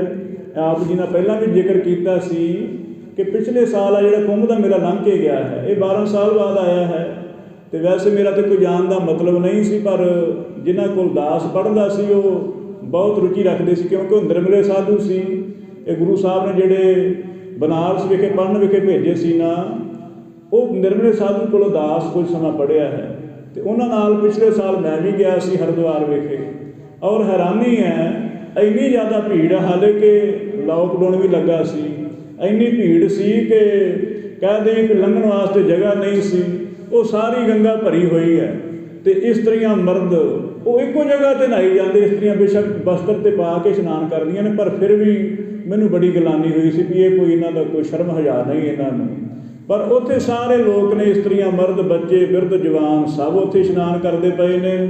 ਇੱਦਾਂ ਗੁਰੂ ਸਾਹਿਬ ਜਦੋਂ ਗਏ ਨੇ ਉੱਥੇ ਤਾਂ ਪੂਰਬ ਪੱਛਮ ਉੱਤਰ ਕੇਰੇ, ਕਹਿਣ ਲੱਗੇ ਕੀ ਪੂਰਬ ਦੀ ਗੱਲ ਕਰੀਏ ਕਿ ਪੱਛਮ ਦੀ ਗੱਲ ਕਰੀਏ। ਫਿਰ ਅੱਗੇ ਸੁਣੋ। ਨਰ ਦੱਖਣ ਕੇ ਆਏ ਘਨੇਰੇ, ਦੱਖਣ ਤੋਂ ਉੱਤਰ ਤੋਂ ਚਾਰੇ ਦਿਸ਼ਾਵਾਂ ਤੋਂ ਲੋਕ ਆਏ ਹੋਏ ਨੇ। ਇਹ ਲੋਕ ਸੋਚਦੇ ਆ ਵੀ ਜਿਹੜਾ ਕੁੰਭ ਦਾ ਮੇਲਾ ਨਹਾ ਲਏ ਉਹਦੇ ਸਾਰੇ ਪਾਪ ਕੱਟੇ ਜਾਂਦੇ ਆ। ਲੋਕਾਂ ਦੀ ਇੱਕ ਆਪਣੀ ਇੱਕ ਬਣੀ ਹੋਈ ਹੈ, ਇੱਕ ਦਸ਼ਾ ਹੀ ਬਣੀ ਹੋਈ ਹੈ, ਇਹ ਐਲਾਨੀਆਂ ਕਿਹਾ ਜਾਂਦਾ ਹੈ। ਤੇ ਪਰ ਸਤਿਗੁਰਾਂ ਦਾ ਬਚਨ ਹੈ, ਅੰਤਰ ਮੈਲ ਜੇ ਤੀਰਥ ਨਹਾਈਏ ਪਰ ਤਿਸ ਬੈਕੁੰਠ ਨਾ ਜਾਣਾ। ਜੇ ਅੰਦਰ ਮੈਲ ਹੈ ਤੇ ਤੀਰਥ ਵੀ ਨਹਾ ਲਈਏ ਕੁਝ ਨਾ ਹੋਵੇਗਾ। ਇਸ ਕਰਕੇ ਮਨ ਦੀ ਸ਼ੁੱਧੀ ਲਾਜ਼ਮੀ ਹੈ। ਲੋਕ ਆਏ ਨੇ ਦੂਰੋਂ ਦੂਰੋਂ ਚਾਰੇ ਦਿਸ਼ਾਵਾਂ ਤੋਂ, ਮਹਾਂਪੁਰਖ ਲਗ ਬੱਜਨ ਕਾਰਨ। ਸਮਝਦੇ ਨੇ ਮਹਾਂਪੁਰਬ ਇਹ ਵੱਡਾ ਪੁਰਬ ਲੱਗਾ ਹੋਇਆ ਹੈ, 12 ਸਾਲ ਬਾਅਦ ਆਇਆ ਹੈ, ਮੁੜ ਕੇ ਕਦੋਂ ਆਵੇਗਾ। ਇਸ ਕਰਕੇ ਗ੍ਰਸਤੀ ਕੀ ਹੈ, ਬਾਨਪ੍ਰਸਤੀ ਕੀ ਹੈ, ਸੰਨਿਆਸੀ ਬ੍ਰਹਮਚਾਰੀ ਸਭ ਉੱਥੇ ਨਹਾਉਣ ਵਾਸਤੇ ਆਏ। ਅਨਗਨ ਮਰ ਭੇ ਕਲਖ ਉਤਾਰਨ। ਬਹੁਤੇ ਲੋਕ ਸੋਚਦੇ ਹੈ ਕਿ ਅਸੀਂ ਇੱਥੇ ਆਪਦੇ ਸਾਰੇ ਪਾਪ ਉਤਾਰ ਲਵਾਂਗੇ, ਹੁਣ ਸਾਨੂੰ ਹੋਰ ਕੁਛ ਕਰਨ ਦੀ ਲੋੜ ਨਹੀਂ ਹੈ। ਸੌਖਾ ਰਸਤਾ ਲੱਭਦਾ ਹੈ ਨਾ ਬੰਦਾ ਕਿ ਸੌਖਾ ਹੀ ਕੰਮ ਹੈ, ਨਹਾ ਲਿਆ ਤੇ ਸਾਰੇ ਮੈਲ ਉਤਰ ਗਈ, ਹੁਣ ਅਸੀਂ ਫਿਰ ਬੁਰੇ ਕੰਮ ਕਰਾਂਗੇ, ਸਾਨੂੰ ਕੋਈ ਰੋਕ ਟੋਕ ਨਾ ਹੋਏਗੀ। ਪਰ ਨਹੀਂ, ਇੰਨਾ ਸੌਖਾ ਰਸਤਾ ਨਹੀਂ ਹੈ। ਪਰ ਲੋਕਾਂ ਦੀ ਇੱਕ ਧਾਰਨਾ ਬਣੀ ਹੋਈ ਹੈ ਵੀ ਜੇ ਇੱਕ ਵਾਰੀ ਤੀਰਥ ਨਹਾ ਲਿਆ, ਕੁੰਭ ਦਾ ਮੇਲਾ ਨਹਾ ਲਿਆ ਤੇ ਮੁੜ ਕੇ ਲੋੜ ਨਹੀਂ ਹੈ ਕੁਛ ਕਰਨੇ ਦੀ। ਇਸ ਕਰਕੇ ਬੜੇ ਲੋਕ ਉੱਥੇ ਆਏ ਜਦੋਂ, ਤਾਂ ਜਾਏ ਡੇਰਾ ਕੀਏ ਸੁਆਮੀ। ਉੱਥੇ ਇੱਕ ਸਾਈਡ 'ਤੇ ਬੈਠ ਗਏ ਨੇ ਸਤਿਗੁਰੂ, ਇੱਕ ਪਾਸਾ ਜਿਹਾ ਦੇਖ ਕੇ ਨਾ ਸਤਿਗੁਰੂ, ਜਿੱਥੇ ਕੋਈ ਭੀੜ ਭੜੱਕਾ ਘੱਟ ਹੈ ਤੇ ਦੀਨ ਦੁਨੀਆ ਦੇ ਵਾਲੀ ਮਾਲਕ ਸਤਿਗੁਰੂ, ਬੜੀ ਭੀੜ ਲਗ ਅੰਤਰ ਜਾਮੀ। ਕਿਉਂਕਿ ਸਤਿਗੁਰਾਂ ਨੇ ਦੇਖਿਆ ਕਿ ਭੀੜ ਬੜੀ ਹੈ ਤੇ ਇੱਦਾਂ ਜੇ ਅਸੀਂ ਵੀ ਭੀੜ ਭੜੱਕੇ ਵਿੱਚ ਫਸ ਗਏ ਤੇ ਫਿਰ ਕੋਈ ਉਪਦੇਸ਼ ਨਾ ਕਿਸੇ ਨੂੰ ਦਿੱਤਾ ਜਾਏਗਾ। ਤਾਂ ਕਰਕੇ ਸਤਿਗੁਰੂ ਇੱਕ ਵੱਖਰੀ ਜਗ੍ਹਾ 'ਤੇ ਬੈਠ ਗਏ ਹਨ। ਤਾਂ ਸਭ ਕੇ ਹਿਰਦੇ ਮਲੀਨ ਬਿਲੋਕਨ। ਦੇਖਦੇ ਨੇ ਮਹਾਰਾਜ ਕਿ ਜਿੰਨੇ ਨਹਾਉਣ ਵਾਲੇ ਆਏ ਹੈ ਸਾਰਿਆਂ ਦੇ ਹਿਰਦੇ ਮਲੀਨ ਨੇ। ਕੋਈ ਇਸਤਰੀਆਂ ਤਾੜਦਾ ਪਿਆ ਹੈ ਖੜ ਕੇ, ਕੋਈ ਦੇਖਦਾ ਹੈ ਵੀ ਕਦੋਂ ਮੌਕਾ ਮਿਲੇ ਕਿਸੇ ਦੀ ਚੋਰੀ ਕਰ ਲਈਏ। ਬ੍ਰਾਹਮਣ ਖੜੇ ਨੇ, ਆਓ ਸਾਡੇ ਕੋਲ ਅਰਦਾਸ ਕਰਾਓ, ਸਾਡੇ ਕੋਲੋਂ ਪੂਜਾ ਕਰਾਓ, ਫਿਰ ਧਾਨ ਮੰਗਦੇ ਨੇ। ਉਹ ਸਾਰੇ ਆਪੋ ਆਪਣੇ ਪ੍ਰਯੋਜਨ ਵਾਸਤੇ ਖੜੇ ਨੇ। ਗੰਗਾ ਨਾਲ ਤੇ ਕਿਸੇ ਦਾ ਮਤਲਬ ਹੀ ਕੋਈ ਨਹੀਂ ਹੈ, ਉਹ ਵੀ ਬਸ ਇੱਕ ਪਖੰਡ ਹੈ, ਕੋਈ ਕਿਸੇ ਨਾਲ ਸੰਬੰਧ ਨਹੀਂ, ਬਸ ਆਪੋ ਆਪਣੇ ਮਤਲਬ ਵਾਸਤੇ ਆਏ ਨੇ। ਕੋਈ ਆਪਣੀ ਪੂਜਾ ਕਰਾਉਂਦਾ ਪਿਆ ਹੈ। ਮੈਂ ਦੇਖਿਆ ਸੀ ਪਿਛਲੀ ਵਾਰ, ਇਹ ਜਿੰਨੇ ਬ੍ਰਹਮਚਾਰੀ ਹੁੰਦੇ ਆ ਵੱਖੋ ਵੱਖਰੇ ਫਿਰਕੇ ਆਏ ਹੁੰਦੇ ਆ, ਨਾਂਗੇ ਕੀ ਹੈ, ਬ੍ਰਹਮਚਾਰੀ ਕੀ ਹੈ, ਇਹ ਸੰਨਿਆਸੀ ਕੀ ਹੈ, ਸਾਰੇ ਆਏ ਹੁੰਦੇ ਹੈ। ਪਰ ਹੈਰਾਨੀ ਇਸ ਗੱਲ ਦੀ ਕਿ ਸਾਰੇ ਆਪਦੇ ਆਪ ਨੂੰ ਕਹਿੰਦੇ ਅਸੀਂ ਖੁਦ ਖੁਦਾ ਹਾਂ। ਉਹ ਸਿਰ ਨਹੀਂ ਝੁਕਾਉਂਦੇ ਆ ਕਿਸੇ ਨੂੰ। ਗੁਰੂ ਗ੍ਰੰਥ ਸਾਹਿਬ ਸੱਚੇ ਪਾਤਸ਼ਾਹ ਦਾ ਸਵਾਰਾ ਨਿਰਮਲੇ ਕੱਢਦੇ ਆ, ਉਹ ਗੁਰੂ ਸਾਹਿਬ ਨੂੰ ਅੱਗੇ ਮੁੱਖ ਰੱਖ ਕੇ ਤੇ ਪਿੱਛੇ ਪਿੱਛੇ ਆਪ ਜਾਂਦੇ ਆ, ਭਾਵੇਂ ਕਿ ਬਸਤਰ ਉਹ ਭੰਗਵੇਂ ਹੀ ਪਾਉਂਦੇ ਆ, ਉਹ ਵੱਖਰੀ ਗੱਲ। ਪਰ ਗੁਰੂ ਗ੍ਰੰਥ ਸਾਹਿਬ ਦਾ ਪ੍ਰਕਾਸ਼ ਸਾਹਮਣੇ ਸੀ। ਪਰ ਹੈਰਾਨੀ, ਜਿੰਨੇ ਆ ਰਹੇ ਸਨ ਸਾਹਮਣੇ, ਕਿਸੇ ਵੀ ਐਸੇ ਹੰਕਾਰੀ ਨੇ ਸਿਰ ਨਾ ਝੁਕਾਇਆ। ਆਪ ਦੀ ਮਸਤੀ ਵਿੱਚ ਜਾ ਰਹੇ ਨੇ, ਉਹ ਹੱਥ ਖੜੇ ਕਰਦੇ ਜਾ ਰਹੇ ਨੇ। ਕਮਾਲ ਹੋ ਗਈ, ਇੰਨਾ ਹੰਕਾਰ ਉਹਨਾਂ ਲੋਕਾਂ ਵਿੱਚ। ਉਹ ਸਤਿਗੁਰਾਂ ਨੇ ਤੱਕ ਲਿਆ ਵੀ ਇਹ ਸਾਰੇ ਹੰਕਾਰ ਚੱਕੀ ਫਿਰਦੇ ਨੇ, ਸੋਚਦੇ ਨੇ ਅਸੀਂ ਸਭ ਕੁਝ ਜਾਣਦੇ ਹਾਂ, ਹੁਣ ਸਾਨੂੰ ਕੁਝ ਕਰਨੇ ਦੀ ਲੋੜ ਨਹੀਂ ਹੈ, ਬਸ ਗੰਗਾ ਨਹਾ ਲਈ ਹੈ, ਹੁਣ ਕੁਝ ਸਾਨੂੰ ਕਰਨ ਦੀ ਜ਼ਰੂਰਤ ਹੀ ਨਹੀਂ ਹੈ। ਗੁਰੂ ਸਾਹਿਬ ਦੇਖਦੇ ਨੇ। ਗੁਰੂ ਸਾਹਿਬ ਦੇ ਕੋਲ ਇੱਕ ਕੈਮਰਾ ਹੈ ਜਿਹੜਾ ਅੰਦਰ ਦੇਖਦਾ ਹੈ। ਇੱਕ ਤਾਂ ਬਾਹਰ ਹੀ ਕੈਮਰਾ ਹੁੰਦਾ ਹੈ, ਉਹ ਤੇ ਹਰ ਕੋਈ ਦੇਖ ਲੈਂਦਾ ਹੈ, ਮੁੱਖ ਦੇਖ ਲੈਂਦਾ ਹੈ। ਗੁਰੂ ਸਾਹਿਬ ਦੇ ਕੋਲ ਹਿਰਦੇ ਦਾ ਕੈਮਰਾ ਹੈ। ਗੁਰੂ ਸਾਹਿਬ ਦੇਖਦੇ ਪਏ ਨੇ ਉਹਨਾਂ ਦਾ ਸਾਰਾ ਨਕਸ਼ਾ ਵੀ ਹਿਰਦੇ 'ਚ ਕੀ ਚੱਲਦਾ ਇਹਨਾਂ ਦੇ। ਤੱਕਿਆ ਮਹਾਰਾਜ ਨੇ, ਇਹ ਮੈਲ ਹੀ ਚੱਕੀ ਫਿਰਦੇ ਨੇ, ਉਹ ਭਾਵੇਂ ਮਲ ਮਲ ਕੇ ਨਹਾ ਰਹੇ ਨੇ, ਪਰ ਅੰਦਰ ਦੀ ਮੈਲ ਨਹੀਂ ਗਈ ਇਹਨਾਂ ਦੀ। ਨਿਰਮਲ ਕਰ ਮਨ ਕਿਨਹੁ ਨਾ ਰੋਕਨ। ਪਰ ਕੋਈ ਵੀ ਆਪਣੇ ਮਨ ਨੂੰ ਰੋਕ ਨਹੀਂ ਰਿਹਾ ਹੈ। ਕੋਈ ਬੈਠਾ ਹੈ ਤਸਬੀਹ ਫੇਰਦਾ ਪਿਆ, ਮਾਲਾ ਫੇਰਦਾ ਪਿਆ ਹੈ, ਮਾਲਾ ਵੀ ਫੇਰਦਾ ਹੈ ਦਿਖਾਵੇ ਮਾਤਰ। ਇਹ ਦਾਸ ਨੂੰ ਚੇਤਾ ਹੈ ਕਿ ਉਹ ਨੌਜਵਾਨੀਆਂ ਵੈਸੇ ਉਹ ਬਨਾਰਸ ਪੜ੍ਹਦਾ ਹੈ, ਉਹਨੇ ਕਰਮ ਕਾਂਡ ਕਰਦਾ ਸੀ, ਉਹ ਵੇਦਾਂ ਨੂੰ ਪੜ੍ਹਦਾ ਸੀ, ਹੈ ਬ੍ਰਾਹਮਣਾਂ ਦਾ ਲੜਕਾ ਸੀ ਅਤੇ ਆਪਣਾ ਚੰਗਾ ਵਾਕਫ ਸੀ। ਉਹ ਗੰਗਾ 'ਤੇ ਬੈਠ ਕੇ ਅਤੇ ਮਾਲਾ ਲੱਗ ਪਿਆ ਫੇਰਨ, ਅਤੇ ਉਹ ਕਦੇ ਕਿਸੇ ਵੱਲ ਦੇਖੇ, ਕਦੇ ਕਿਸੇ ਵੱਲ ਦੇਖੇ। ਮੈਂ ਉਹਨੂੰ ਆਖਿਆ, ਮੈਂ ਵੀ ਇਹ ਇੱਦਾਂ ਕਿਉਂ ਕਰਦਾ ਹੈ, ਜਾਂ ਤਾਂ ਚੁੱਪ ਕਰਕੇ ਅੱਖਾਂ ਮੀਟ ਕੇ ਨਾਮ ਜਪ ਲੈ, ਆਹ ਇੱਦਾਂ ਕਿਉਂ ਕਰਦਾ ਹੈ। ਕਹਿਣ ਲੱਗਾ ਸਾਡਾ ਸਾਰਾ ਪ੍ਰਵਾਨ ਹੈ। ਮੈਂ ਕਿਹਾ ਠੀਕ ਹੈ, ਤੁਸੀਂ ਫਿਰ ਬ੍ਰਾਹਮਣ ਜੋ ਹੋਏ। ਅਤੇ ਮੈਂ ਮਖੌਲ ਨਾਲ ਕਿਹਾ, ਮੈਂ ਕਿਹਾ ਕਹੋ ਕਬੀਰ ਬ੍ਰਾਹਮਣ ਕਬ ਕੇ ਹੋਏ। ਕਹਿੰਦੇ ਤੁਸੀਂ ਇਹੋ ਪੰਕਤੀਆਂ ਰੱਟੀਆਂ ਨੇ ਸਾਨੂੰ ਸੁਣਾਉਣ ਵਾਸਤੇ। ਮੈਂ ਕਿਹਾ ਫਿਰ ਤੁਸੀਂ ਹੈ ਇਸੇ ਲਾਇਕ ਦੇ ਜੀ। ਮੈਂ ਤੁਸੀਂ ਹੰਕਾਰ ਹੀ ਚੱਕੀ ਫਿਰਦੇ ਹੋ। ਹੱਸ ਪਏ। ਇੱਦਾਂ ਸਾਧ ਸੰਗਤ ਜੀ ਉਹ ਸਾਰੇ ਹੰਕਾਰੀ ਹੈ। ਉਹ ਨਹੀਂ ਸਮਝਦੇ ਆ ਕਿਸੇ ਨੂੰ ਵੀ ਕੋਈ ਆਇਆ ਹੈ, ਆਪਣੀ ਜਾਤੀ ਦਾ ਅਭਿਮਾਨ ਹੈ। ਉਹਨਾਂ ਨੂੰ ਲੱਗਦਾ ਸ਼ਾਇਦ ਹੁਣ ਸਾਨੂੰ ਕੁਝ ਕਰਨ ਦੀ ਜ਼ਰੂਰਤ ਨਹੀਂ ਹੈ, ਸਾਡਾ ਕਰਮ ਸਿਰਫ ਇੰਨਾ ਹੀ ਹੈ ਕਿ ਲੋਕੀ ਸਾਡੀ ਪੂਜਾ ਕਰਨ, ਸਾਨੂੰ ਨਾ ਚੁੱਕਣਾ ਪਏ। ਅਤੇ ਗੁਰੂ ਸਾਹਿਬ ਦੇਖਦੇ ਨੇ, ਕਿਸੇ ਨੇ ਆਪਦਾ ਮਨ ਹੀ ਕਾਬੂ ਵਿੱਚ ਕੀਤਾ ਹੈ। ਲੱਗੇ ਹਨ ਸਾਰੇ ਆਪੋ ਆਪਣੇ ਕੰਮਾਂ ਵਿੱਚ, ਸਭ 'ਤੇ रैन थिति होई जब भूरा। हुण रात लंघ गई है, रात करीबन 10-12 बजे तक भी लोग गए नहीं है, फिर भी आ रहे ने जा रहे ने, बड़ी रौनक लगी है। करीबन 1-2 महीने लंघ जाते हैं, क्योंकि ਵੱਖੋ ਵੱਖਰੇ ਫਿਰਕਿਆਂ ਦੇ ਵੱਖੋ ਵੱਖਰੇ ਇਸ਼ਨਾਨ ਹੁੰਦੇ ਹੈ। ਜਿਵੇਂ ਅੱਜ ਬੈਰਾਗੀਆਂ ਦਾ ਇਸ਼ਨਾਨ ਹੈ, 2-4 ਦਿਨ ਬਾਅਦ ਸੰਨਿਆਸੀਆਂ ਦਾ ਹੋਏਗਾ, ਫਿਰ ਜੋਗੀਆਂ ਦਾ ਹੋਏਗਾ। ਇੱਦਾਂ ਵੱਖੋ ਵੱਖਰੇ ਦਿਨ ਹੁੰਦੇ ਹੈ, ਮਿੱਥੇ ਹੁੰਦੇ ਦਿਨ ਇਹਨਾਂ ਸਾਰਿਆਂ ਨੇ, ਅਤੇ ਭੀੜ ਲੱਗੀ ਹੋਈ ਹੈ। ਪੂਰਾ ਮਹੀਨਾ ਹੀ ਲੰਘ ਜਾਂਦਾ ਹੈ, ਬੜੀ ਦੁਨੀਆ ਆਉਂਦੀ ਹੈ ਜਾਂਦੀ ਹੈ। ਕਹਿਣ ਲੱਗੇ ਰਾਤ ਲੰਘ ਗਈ ਹੈ ਉਦਣ, ਅਤੇ ਦਿਨ ਹੋ ਰਿਹਾ ਹੈ ਸਵੇਰ ਦਾ। ਅਤੇ ਸੁਣੋ ਅੱਗੇ, ਮੱਜਨ ਕਰਨ ਗਏ ਭਲ ਠੌਰਾ। ਅਤੇ ਸਾਰੀ ਦੁਨੀਆ ਜਾ ਰਹੀ ਹੈ ਇਸ਼ਨਾਨ ਕਰਨ ਵਾਸਤੇ। ਗੁਰੂ ਸਾਹਿਬ ਨੇ ਕਿਹਾ ਮਰਦਾਨਿਆ ਚੱਲੀਏ ਆਪਾਂ ਵੀ ਫਿਰ। ਅਤੇ ਕਹਿਣ ਲੱਗਾ ਮਹਾਰਾਜ ਤੁਹਾਡੀ ਮੌਜ ਹੈ, ਚਲੇ ਜਾਂਦੇ ਹਾਂ। ਗੁਰੂ ਸਾਹਿਬ ਹੁਣ ਗਏ ਆ ਉੱਥੇ ਜਿੱਥੇ ਸਾਰੇ ਇਸ਼ਨਾਨ ਕਰਦੇ ਨੇ। ਪਹਿਲਾਂ ਆਪਦਾ ਪੜਾਅ ਵੱਖਰਾ ਕੀਤਾ ਸੀ, ਥੋੜ੍ਹਾ ਪਰਲੇ ਬੰਨੇ ਜਿੱਥੇ ਆਵਾਜਾਈ ਘੱਟ ਸੀ। ਹੁਣ ਆ ਗਏ ਨੇ ਗੁਰੂ ਸਾਹਿਬ ਉੱਥੇ ਜਿੱਥੇ ਸਾਰੇ ਇਸ਼ਨਾਨ ਕਰਦੇ ਪਏ ਨੇ। ਅਤੇ ਕੀ ਦੇਖਦੇ ਹਨ, ਕਈ ਲੱਛ ਮੱਜਨ ਨਰ ਕਰਹੀ।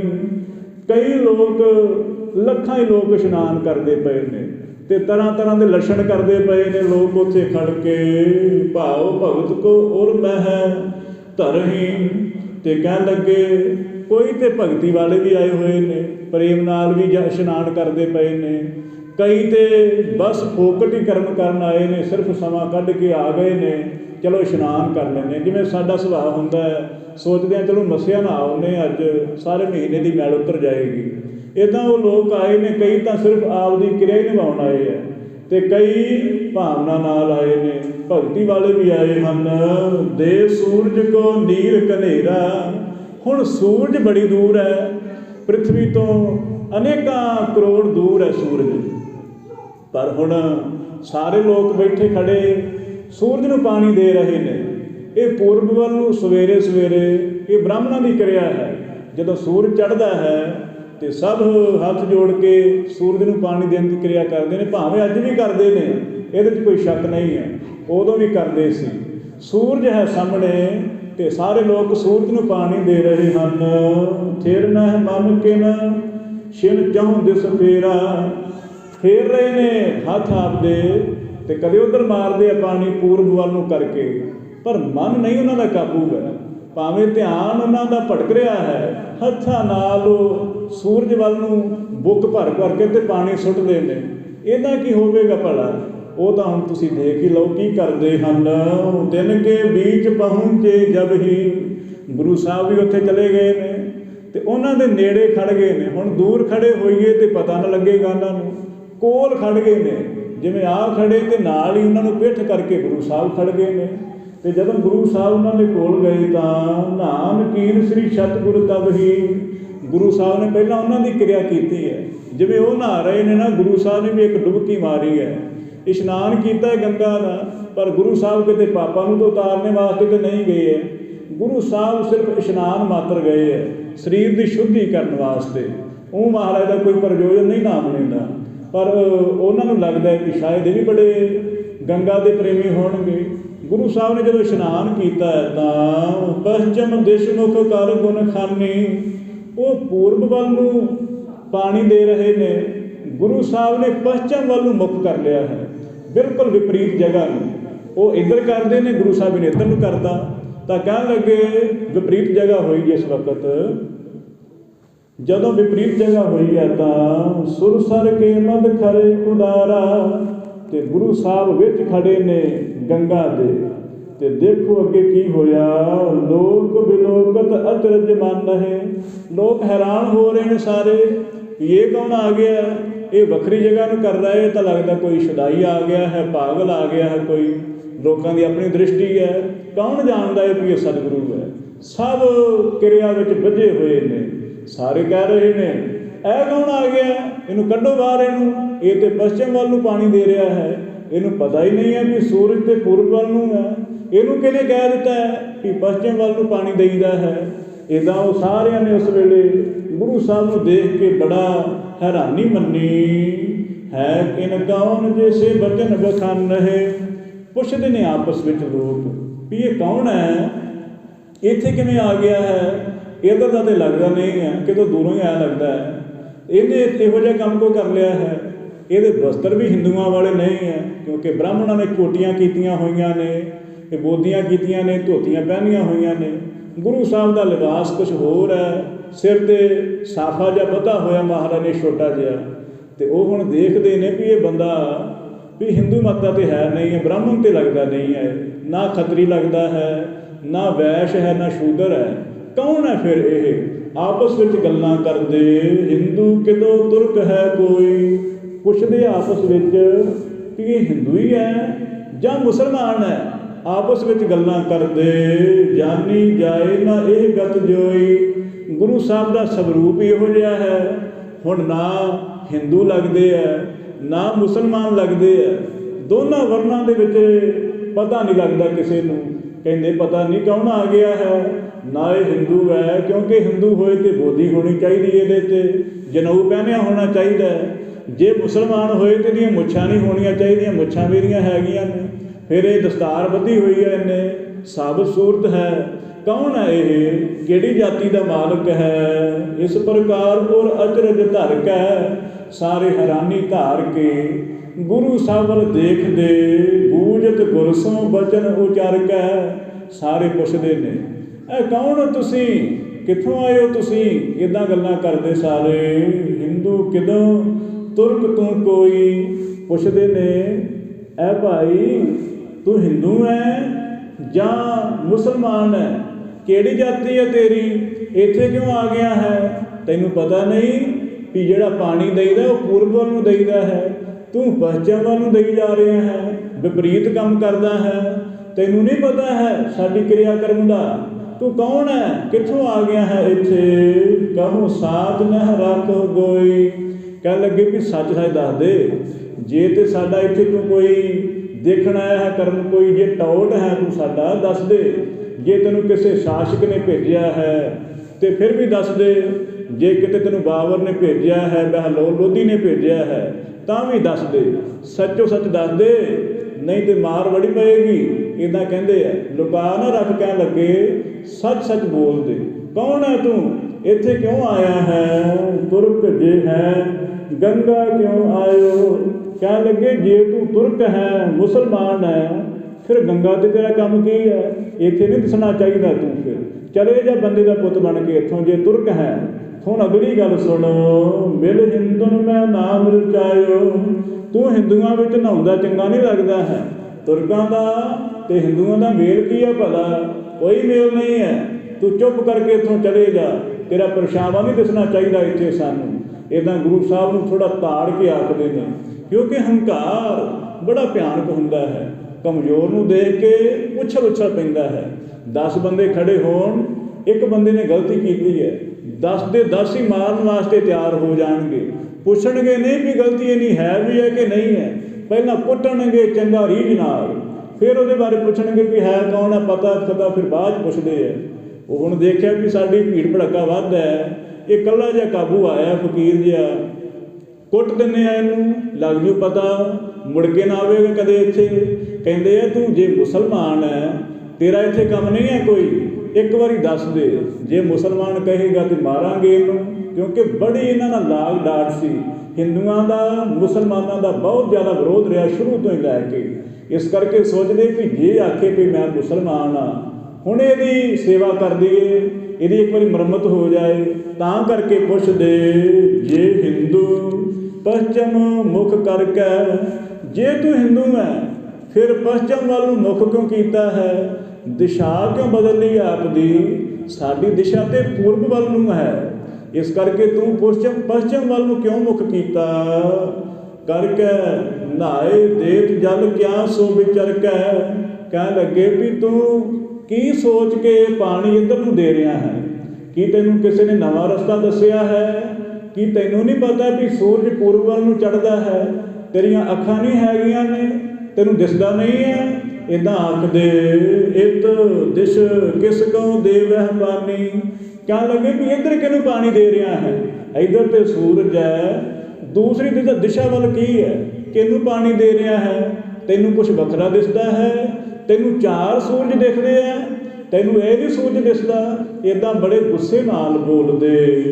ਕਿਹ ਕੋ ਕਹੋ ਰੀਤ ਨਹੀਂ ਠਾਨੀ, ਕਹਿਣ ਲੱਗੇ ਵੀ ਤੂੰ ਕਿਹਦਾ ਚੇਲਾ ਹੈ, ਕਿਹਦੇ ਕੋ ਸਿੱਖਿਆ ਲੈ ਕੇ ਆਇਆ ਹੈ, ਇਹ ਤੈਨੂੰ ਪਤਾ ਨਹੀਂ ਹੈ। ਸੁਣ ਕਰ ਬੋਲੇ ਕਿਰਪਾ ਨਿਧਾਨਾ।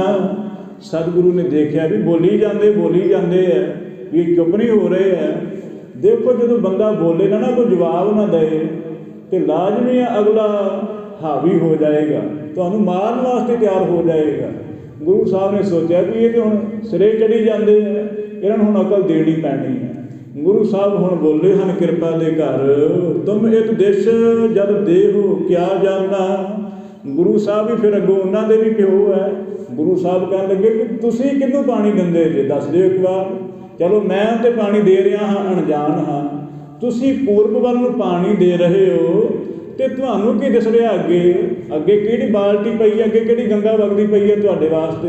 ਉੱਥੋਂ ਪਾਣੀ ਉਛਾਲ ਕੇ ਉੱਥੇ ਸੁੱਟੀ ਜਾਂਦੇ ਹੋ। ਇਹ ਕਿਹੜੀ ਤੁਹਾਡੀ ਸਿਆਣਪ ਹੈ? ਤੁਸੀਂ ਕਿੱਥੇ ਪਾਣੀ ਦੇ ਰਹੇ ਹੋ? ਨਰ ਬੋਲੇ ਜੇ ਪਿਤਰ ਹਮਾਰੇ। ਤੇ ਉਹ ਸਾਰੇ ਮਨੁੱਖ ਜਿਹੜੇ ਹਿੰਦੂ ਹੈ ਕਹਿਣ ਲੱਗੇ ਵੀ ਦੇਖੋ ਜਿਹੜੇ ਸਾਡੇ ਵੱਡੇ ਵਡੇਰੇ ਆ ਪਿੱਤਰ ਨੇ, ਤਿੰਨ ਕੇ ਜਲ ਦੇ ਨਹਾਏ ਸਕਾਰੇ। ਕਹਿਣ ਲੱਗੇ ਵੀ ਅਸੀਂ ਕੁੰਭ ਦੇ ਮੇਲੇ 'ਤੇ ਅਸੀਂ ਇਹ ਮਰਜ਼ਾਦਾ ਬਣਾਈ ਹੋਈ ਹੈ ਕਿ ਜਿਹੜਾ ਵੀ ਕੋਈ ਸੂਰਜ ਨੂੰ ਪਾਣੀ ਦਿੰਦਾ ਹੈ, ਇਹ ਫਿਰ ਉਹਦੇ ਜਿਹੜੇ ਪਿੱਤਰ ਨੇ ਵੱਡੇ ਵਡੇਰੇ ਜੋ ਸੰਸਾਰ ਤੋਂ ਗੁਜ਼ਰ ਗਏ ਨੇ, ਉਹਨਾਂ ਦਾ ਇਸ਼ਨਾਨ ਹੋ ਜਾਂਦਾ ਹੈ। ਵੀ ਹੁਣ ਬੰਦਾ ਸਿਆਣਾ ਹੋਏ ਪੁੱਛੇ ਭਲਾ ਉਹਨਾਂ ਨੂੰ ਵੀ ਸਾਲ ਪਿੱਛੋਂ ਕਾਹਦਾ ਇਸ਼ਨਾਨ ਹੁੰਦਾ ਹੈ? ਇੱਕ ਤਾਂ 1-2 ਦਿਨ ਬਾਅਦ ਹੀ ਬੰਦਾ ਨਾ ਇਸ਼ਨਾਨ ਕਰੇ ਤੇ ਸਰੀਰ ਵਿੱਚ ਤਰ੍ਹਾਂ ਤਰ੍ਹਾਂ ਦੀ ਬੋ ਆਉਣ ਲੱਗ ਪੈਂਦੀ ਹੈ। ਹੁਣ ਸਾਲ ਪਿੱਛੋਂ ਇਸ਼ਨਾਨ, 12 ਸਾਲ ਪਿੱਛੋਂ ਇਸ਼ਨਾਨ ਕਰਾ ਰਹੇ ਨੇ। ਉਹਨਾਂ ਨੂੰ ਹੁਣ ਕੌਣ ਸਮਝਾਏ? ਗੁਰੂ ਸਾਹਿਬ ਦੇਖਦੇ ਨੇ ਵੀ ਭਲਾ ਪਤਾ ਕਰਦੇ ਇਹਨਾਂ ਨੂੰ। ਬੰਦਾ ਆਪਣਾ ਆਪੇ ਜਿਹੜਾ ਪਾਜ ਹੈ ਉਗੜ ਜਾਂਦਾ ਹੈ। ਬੰਦਾ ਬੋਲੀ ਜਾਏ ਨਾ ਬੋਲੀ ਜਾਏ, ਜੋ ਉਹਦੇ ਅੰਦਰ ਹੈ ਉਹ ਆਪਣੇ ਆਪ ਨਿਕਲ ਆਉਣਾ ਹੈ। ਜਿਹੜਾ ਝੂਠਾ ਬੰਦਾ ਹੈ ਉਹਨੂੰ ਬੋਲਣ ਦਿਓ, ਮੌਕਾ ਦਿਓ ਬੋਲਣ ਦਾ, ਉਹਨੇ ਆਪਣੇ ਆਪ ਬੋਲ ਦੇਣਾ ਹੈ। ਕਿਉਂਕਿ ਬੰਦਾ ਜਿੰਨਾ ਬੋਲਦਾ ਹੈ ਉਹਨੇ ਆਪਦੀ ਗੱਲਾਂ ਵਿੱਚ ਫਸ ਜਾਂਦਾ ਹੈ। ਫਸ ਗਏ ਕਸੂਤੇ। ਨਾ ਪੁੱਛਦੇ ਸਤਿਗੁਰਾਂ ਨੂੰ ਤੇ ਗੱਲ ਕੋਈ ਬਣਨੀ ਨਹੀਂ ਸੀ, ਨਾ ਗੁਰੂ ਨੇ ਪੁੱਛਣਾ ਨਾ ਉਹਨਾਂ ਨੇ, ਆਪੇ ਹੀ ਪੁੱਛ ਬੈਠੇ ਨੇ। ਸਿਆਣੇ ਜੀ ਬਣ ਗਏ ਸੀ ਬਹੁਤੇ ਵੀ ਅਸੀਂ ਜ਼ਿਆਦਾ ਸਿਆਣੇ ਹਾਂ, ਤੇ ਗੁਰੂ ਨੂੰ ਪੁੱਛ ਬੈਠੇ ਵੀ ਤੁਸੀਂ ਪੱਛਮ ਵੱਲ ਨੂੰ ਪਾਣੀ ਕਿਉਂ ਦੇ ਰਹੇ ਹੋ? ਗੁਰੂ ਨੇ ਪੁੱਛ ਲਿਆ ਵੀ ਤੁਸੀਂ ਪੂਰਬ ਵੱਲ ਨੂੰ ਕਿਉਂ ਦਿੰਦੇ ਹੋ? ਆਖਦੇ ਸਾਡੇ ਵੱਡੇ ਵਡੇਰਿਆਂ ਦਾ ਇਸ਼ਨਾਨ ਕਰਾਉਂਦੇ ਹਾਂ ਅਸੀਂ। ਤੇ ਸਤਿਗੁਰੂ ਪੁੱਛਦੇ ਹਨ ਤਿੰਨ ਕੋ ਜਲ ਲੈ ਕਰ ਸੋ ਹੋਇ ਤ੍ਰਿਪਤਾਈ। ਕਹਿੰਦੇ ਆ ਵੀ ਉਹ ਜਲ ਪੀ ਲੈਂਦੇ ਆ, ਨਾਲੇ ਨਾਲੇ ਨਹਾ ਲੈਂਦੇ ਆ, ਰੱਜ ਜਾਂਦੇ ਨੇ ਇਸ ਤਰ੍ਹਾਂ। ਤਾਂ ਸਤਿਗੁਰੂ ਕਹਿੰਦੇ ਹਮ ਕੋ ਸਦਾ ਹੇਤ ਸੁਖਦਾਈ। ਤੇ ਫਿਰ ਸਾਨੂੰ ਤੰਗ ਨਹੀਂ ਕਰਦੇ, ਸਿੱਧੀ ਜੀ ਗੱਲ ਹੈ। ਸਾਡਾ ਖਿਆਲ ਹੁੰਦਾ ਕੋਈ ਸਾਡਾ ਨਜ਼ਦੀਕੀ ਕੋਈ ਸੰਬੰਧੀ ਚੜ੍ਹਾਈ ਕਰ ਜਾਏ, ਅਸੀਂ ਦੇਖਦੇ ਹਾਂ ਵੀ ਕਿਤੇ ਸੁਪਨੇ 'ਚ ਨਾ ਆ ਜਾਏ। ਕਿਤੇ ਜੇ ਸੁਪਨੇ 'ਚ ਆ ਗਿਆ ਫਿਰ ਅਸੀਂ ਬੜੀ ਛੇਤੀ ਆ ਕੇ ਬਾਬਾ ਜੀ ਨੂੰ ਕਹਿੰਦੇ ਹਾਂ, ਬਾਬਾ ਜੀ ਸਾਡੇ ਸੁਪਨੇ ਵਿੱਚ ਫਲਾਣਾ ਆਇਆ ਸੀ, ਉਹ ਆਖਦਾ ਸੀ ਵੀ ਮੇਰੀ ਤੁਸੀਂ ਜੁੱਤੀ ਨਹੀਂ ਚੜ੍ਹਾਈ ਆ, ਹੁਣ ਤੁਸੀਂ ਜੋੜਾ ਪਾ ਲਿਆ ਕਰੋ ਉਹਦੇ ਨਾਂ ਦਾ। ਇਹ ਫਿਰ ਅਸੀਂ ਕਹਿੰਦੇ ਹਾਂ ਬਾਬਾ ਜੀ ਉਹ ਆਖਦੇ ਆ ਵੀ ਸਾਨੂੰ ਸੂਟ ਨਹੀਂ ਮਿਲਿਆ ਹੈ ਤੇ ਤੁਸੀਂ ਸੂਟ ਲੈ ਲਓ। ਇਹ ਲੋਕਾਂ ਦਾ ਸੁਭਾਅ ਬਣਿਆ ਹੋਇਆ, ਖੜਾ ਛਡਾਉਂਦੇ ਹਾਂ ਅਸੀਂ। ਕਹਿੰਦੇ ਹੁਣ ਸਾਡੀ ਤ੍ਰਿਪਤੀ ਹੋ ਜਾਂਦੀ ਹੈ, ਮੁੜ ਕੇ ਸਾਨੂੰ ਤੰਗ ਨਹੀਂ ਕਰਦੇ ਸਾਡੇ ਵੱਡੇ ਵਡੇਰੇ। ਇਸ ਕਰਕੇ ਅਸੀਂ ਹੁਣ ਪਾਣੀ ਪਿਆ ਰਹੇ ਉਹਨਾਂ ਨੂੰ, ਨਾਲੇ ਨਹਾ ਰਹੇ ਨੇ। ਗੁਰੂ ਸਾਹਿਬ ਹੱਸਦੇ ਹਨ ਉਹਨਾਂ ਵੱਲ। ਸ੍ਰੀ ਗੁਰ 300 ਬੈਨ ਉਚਾਰੇ। ਗੁਰੂ ਸਾਹਿਬ ਕਹਿਣ ਲੱਗੇ ਵੀ ਇਹ ਭਾਈ ਜਨੋ ਹੁਣ ਸਾਡੀ ਵੀ ਗੱਲ ਸੁਣ ਲਓ, ਬਹੁਤ ਬੋਲ ਲਿਆ ਹੈ ਤੁਸੀਂ, ਹੁਣ ਸਾਡੀ ਗੱਲ ਸੁਣੋ। ਹੁਣ ਕਿਤਕ ਦੂਰ ਹੈ ਪਿਤਰ ਤੁਮਾਰੇ। ਗੁਰੂ ਸਾਹਿਬ ਕਹਿਣ ਲੱਗੇ ਵੀ ਤੁਹਾਡੇ ਜਿਹੜੇ ਪਿੱਤਰ ਹੈ ਕਿੰਨੀ ਕੁ ਦੂਰ ਵਸਦੇ ਨੇ? ਕਦੇ ਦੇਖਿਆ ਹੈ ਉਹਨਾਂ ਨੂੰ?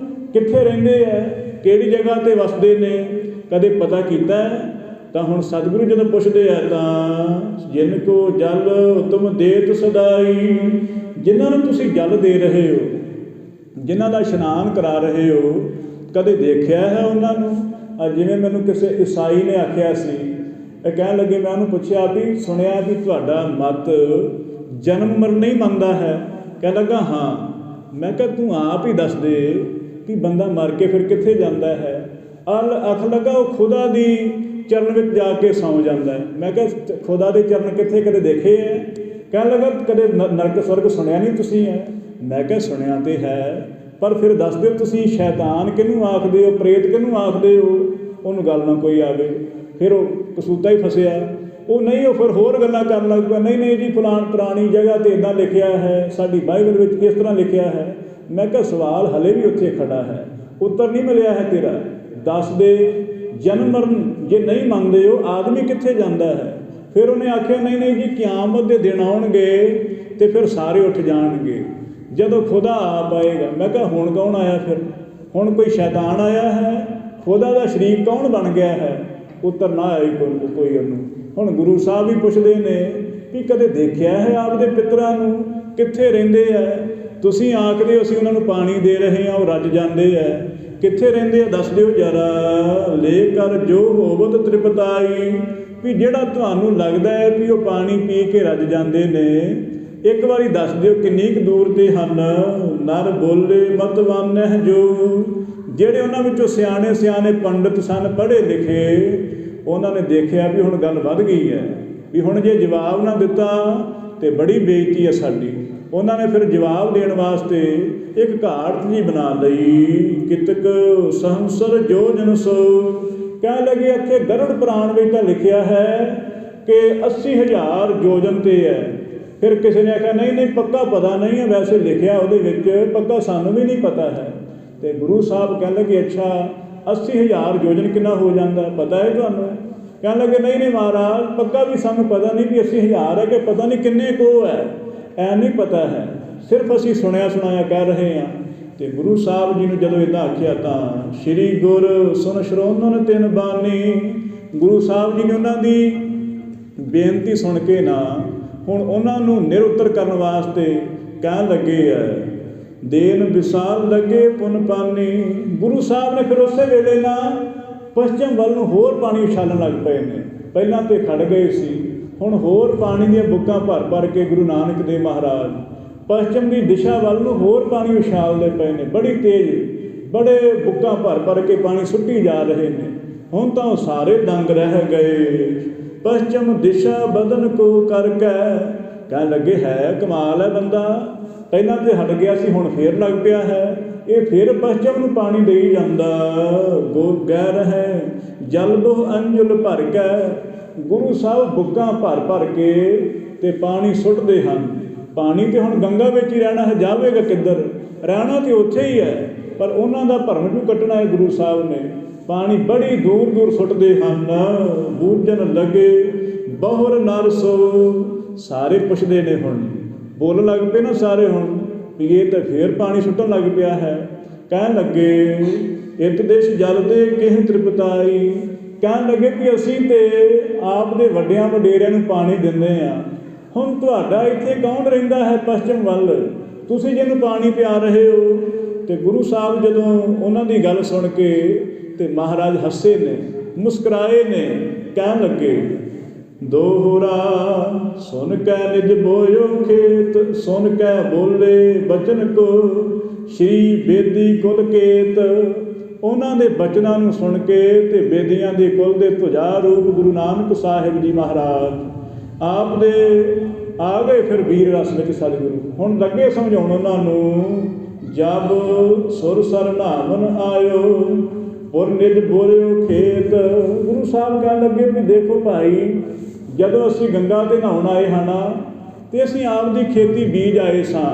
ਸਾਡਾ ਜਿਹੜਾ ਨਗਰ ਹੈ ਤਲਵੰਡੀ ਹੈ, ਇਹ ਲਾਹੌਰ ਵੱਲ ਪੈ ਜਾਂਦਾ ਹੈ, ਅਤੇ ਅਸੀਂ ਆਪ ਦੀ ਖੇਤੀ ਬੀਜ ਕੇ ਆਏ ਸੀ। ਜਦੋਂ ਆਏ ਸਾਂ ਪੰਜਾਬ ਦੀ ਜਗ੍ਹਾ ਵੱਲ ਪੈ ਜਾਂਦਾ, ਉੱਤਰਾਖੰਡ ਅਤੇ ਪੰਜਾਬ ਦਾ ਵੱਖੋ ਵੱਖਰਾ ਰਸਤਾ ਹੈ। ਉੱਤਰਾਖੰਡ ਇੱਥੋਂ ਤਕਰੀਬਨ ਪੈ ਜਾਂਦਾ ਹੈ 400-500 ਕਿਲੋਮੀਟਰ। ਅਤੇ ਗੁਰੂ ਸਾਹਿਬ ਨੇ ਕਿਹਾ ਵੀ ਜਦੋਂ ਮੈਂ ਆਇਆ ਸੀ ਨਾ, ਖੇਤੀ ਬੀਜ ਆਇਆ ਸੀ, ਪਾਣੀ ਤਾਂ ਨਹੀਂ ਸੀ ਦੇ ਕੇ ਆਇਆ ਮੈਂ, ਹੁਣ ਮੈਨੂੰ ਚੇਤਾ ਆਇਆ ਚੌਪਈ ਨਹਿ ਜਲ ਦੇਨ ਹਾਰ ਕੋ ਪਾਛੇ। ਗੁਰੂ ਸਾਹਿਬ ਕਹਿਣ ਲੱਗੇ ਵੀ ਜਿਹੜੇ ਮੇਰੇ ਪਿਤਾ ਜੀ ਆ ਨਾ, ਉਹ ਅਕਾਲ ਚਲਾਣਾ ਕਰ ਗਏ ਨੇ, ਹੁਣ ਸਾਡੇ ਪਿੱਛੇ ਕੋਈ ਹੈ ਨਹੀਂ ਆ ਉਹ ਪਾਣੀ ਦੇਣ ਵਾਸਤੇ ਖੇਤੀ ਨੂੰ, ਅਤੇ ਮੈਨੂੰ ਯਾਦ ਆ ਗਿਆ ਕਿ ਮੈਂ ਖੇਤੀ ਨੂੰ ਪਾਣੀ ਦੇਣਾ ਹੈ, ਇਸ ਕਰਕੇ ਦੇਖ ਕੇ ਨੀਰ ਦਊ ਮੈਂ ਆਛੇ। ਇਸ ਕਰਕੇ ਜੇ ਤੁਸੀਂ, ਮੈਨੂੰ ਪਤਾ ਲੱਗਾ ਵੀ ਜੇ ਪਾਣੀ ਅਨੇਕਾਂ ਯੋਜਨ ਤੱਕ ਚਲੇ ਜਾਂਦਾ, ਮੈਨੂੰ ਚੇਤਾ ਹੈਗਾ ਮੈਂ ਵੀ ਆਪਦੀ ਜ਼ਮੀਨ ਨੂੰ ਪਾਣੀ ਦੇ ਲਿਆ, ਹੁਣ ਫਿਰ ਸਾਰੀ ਗੱਲ ਖਤਮ ਹੋ ਜਾਏਗੀ।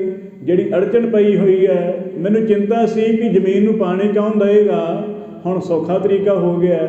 ਇੱਥੋਂ ਹੀ ਪਾਣੀ ਦੇ ਦਿੰਦੇ ਆ। ਉਹਨਾਂ ਦਾ ਭਰਮ ਜੋ ਕੱਟਣਾ ਸੀ ਮਹਾਰਾਜ ਨੇ, ਗੁਰੂ ਸਾਹਿਬ ਨੇ ਬੜੀਆਂ ਬੁੱਕਾਂ ਭਰ ਭਰ ਕੇ ਪਾਣੀ ਸੁੱਟਿਆ ਹੈ। ਪੱਛਮ ਦੀ ਦਿਸ਼ਾ ਵੱਲ ਨੂੰ ਜਾਏ ਨਾ ਸੂਕ ਰਹਿ ਹਰਿਆਈ। ਗੁਰੂ ਸਾਹਿਬ ਕਹਿਣ ਲੱਗੇ ਕਿ ਅਸੀਂ ਸੋਚਦੇ ਹਾਂ ਕਿਤੇ ਸੁੱਕੀ ਨਾ ਜਾਏ, ਜ਼ਮੀਨ ਜਿਹੜੀ ਹੈ ਬੀਜੀ ਹੋਈ ਹੈ ਕਿਤੇ ਫਸਲ ਖਰਾਬ ਨਾ ਹੋ ਜਾਏ, ਤਾਂ ਕਰਕੇ ਨਿਤ ਪਾਣੀ ਕੋ ਦੇਤ ਪਹੁੰਚਾਈ। ਤਾਂ ਕਰਕੇ ਅਸੀਂ ਵੀ ਹੁਣ ਪਾਣੀ ਸੁੱਟਦੇ ਹਾਂ, ਛੇਤੀ ਛੇਤੀ ਜ਼ਮੀਨ ਭਰ ਜਾਏ ਸਾਡੀ, ਤਾਂ ਕਰਕੇ ਵਧੀਆ ਝਾੜ ਸਾਨੂੰ ਮਿਲੇ। ਜਦੋਂ ਆਖਿਆ ਤਾਂ ਉੱਚੇ ਥਲ ਬੋਇਓ ਸੋ ਕਿਦਾਰਾ।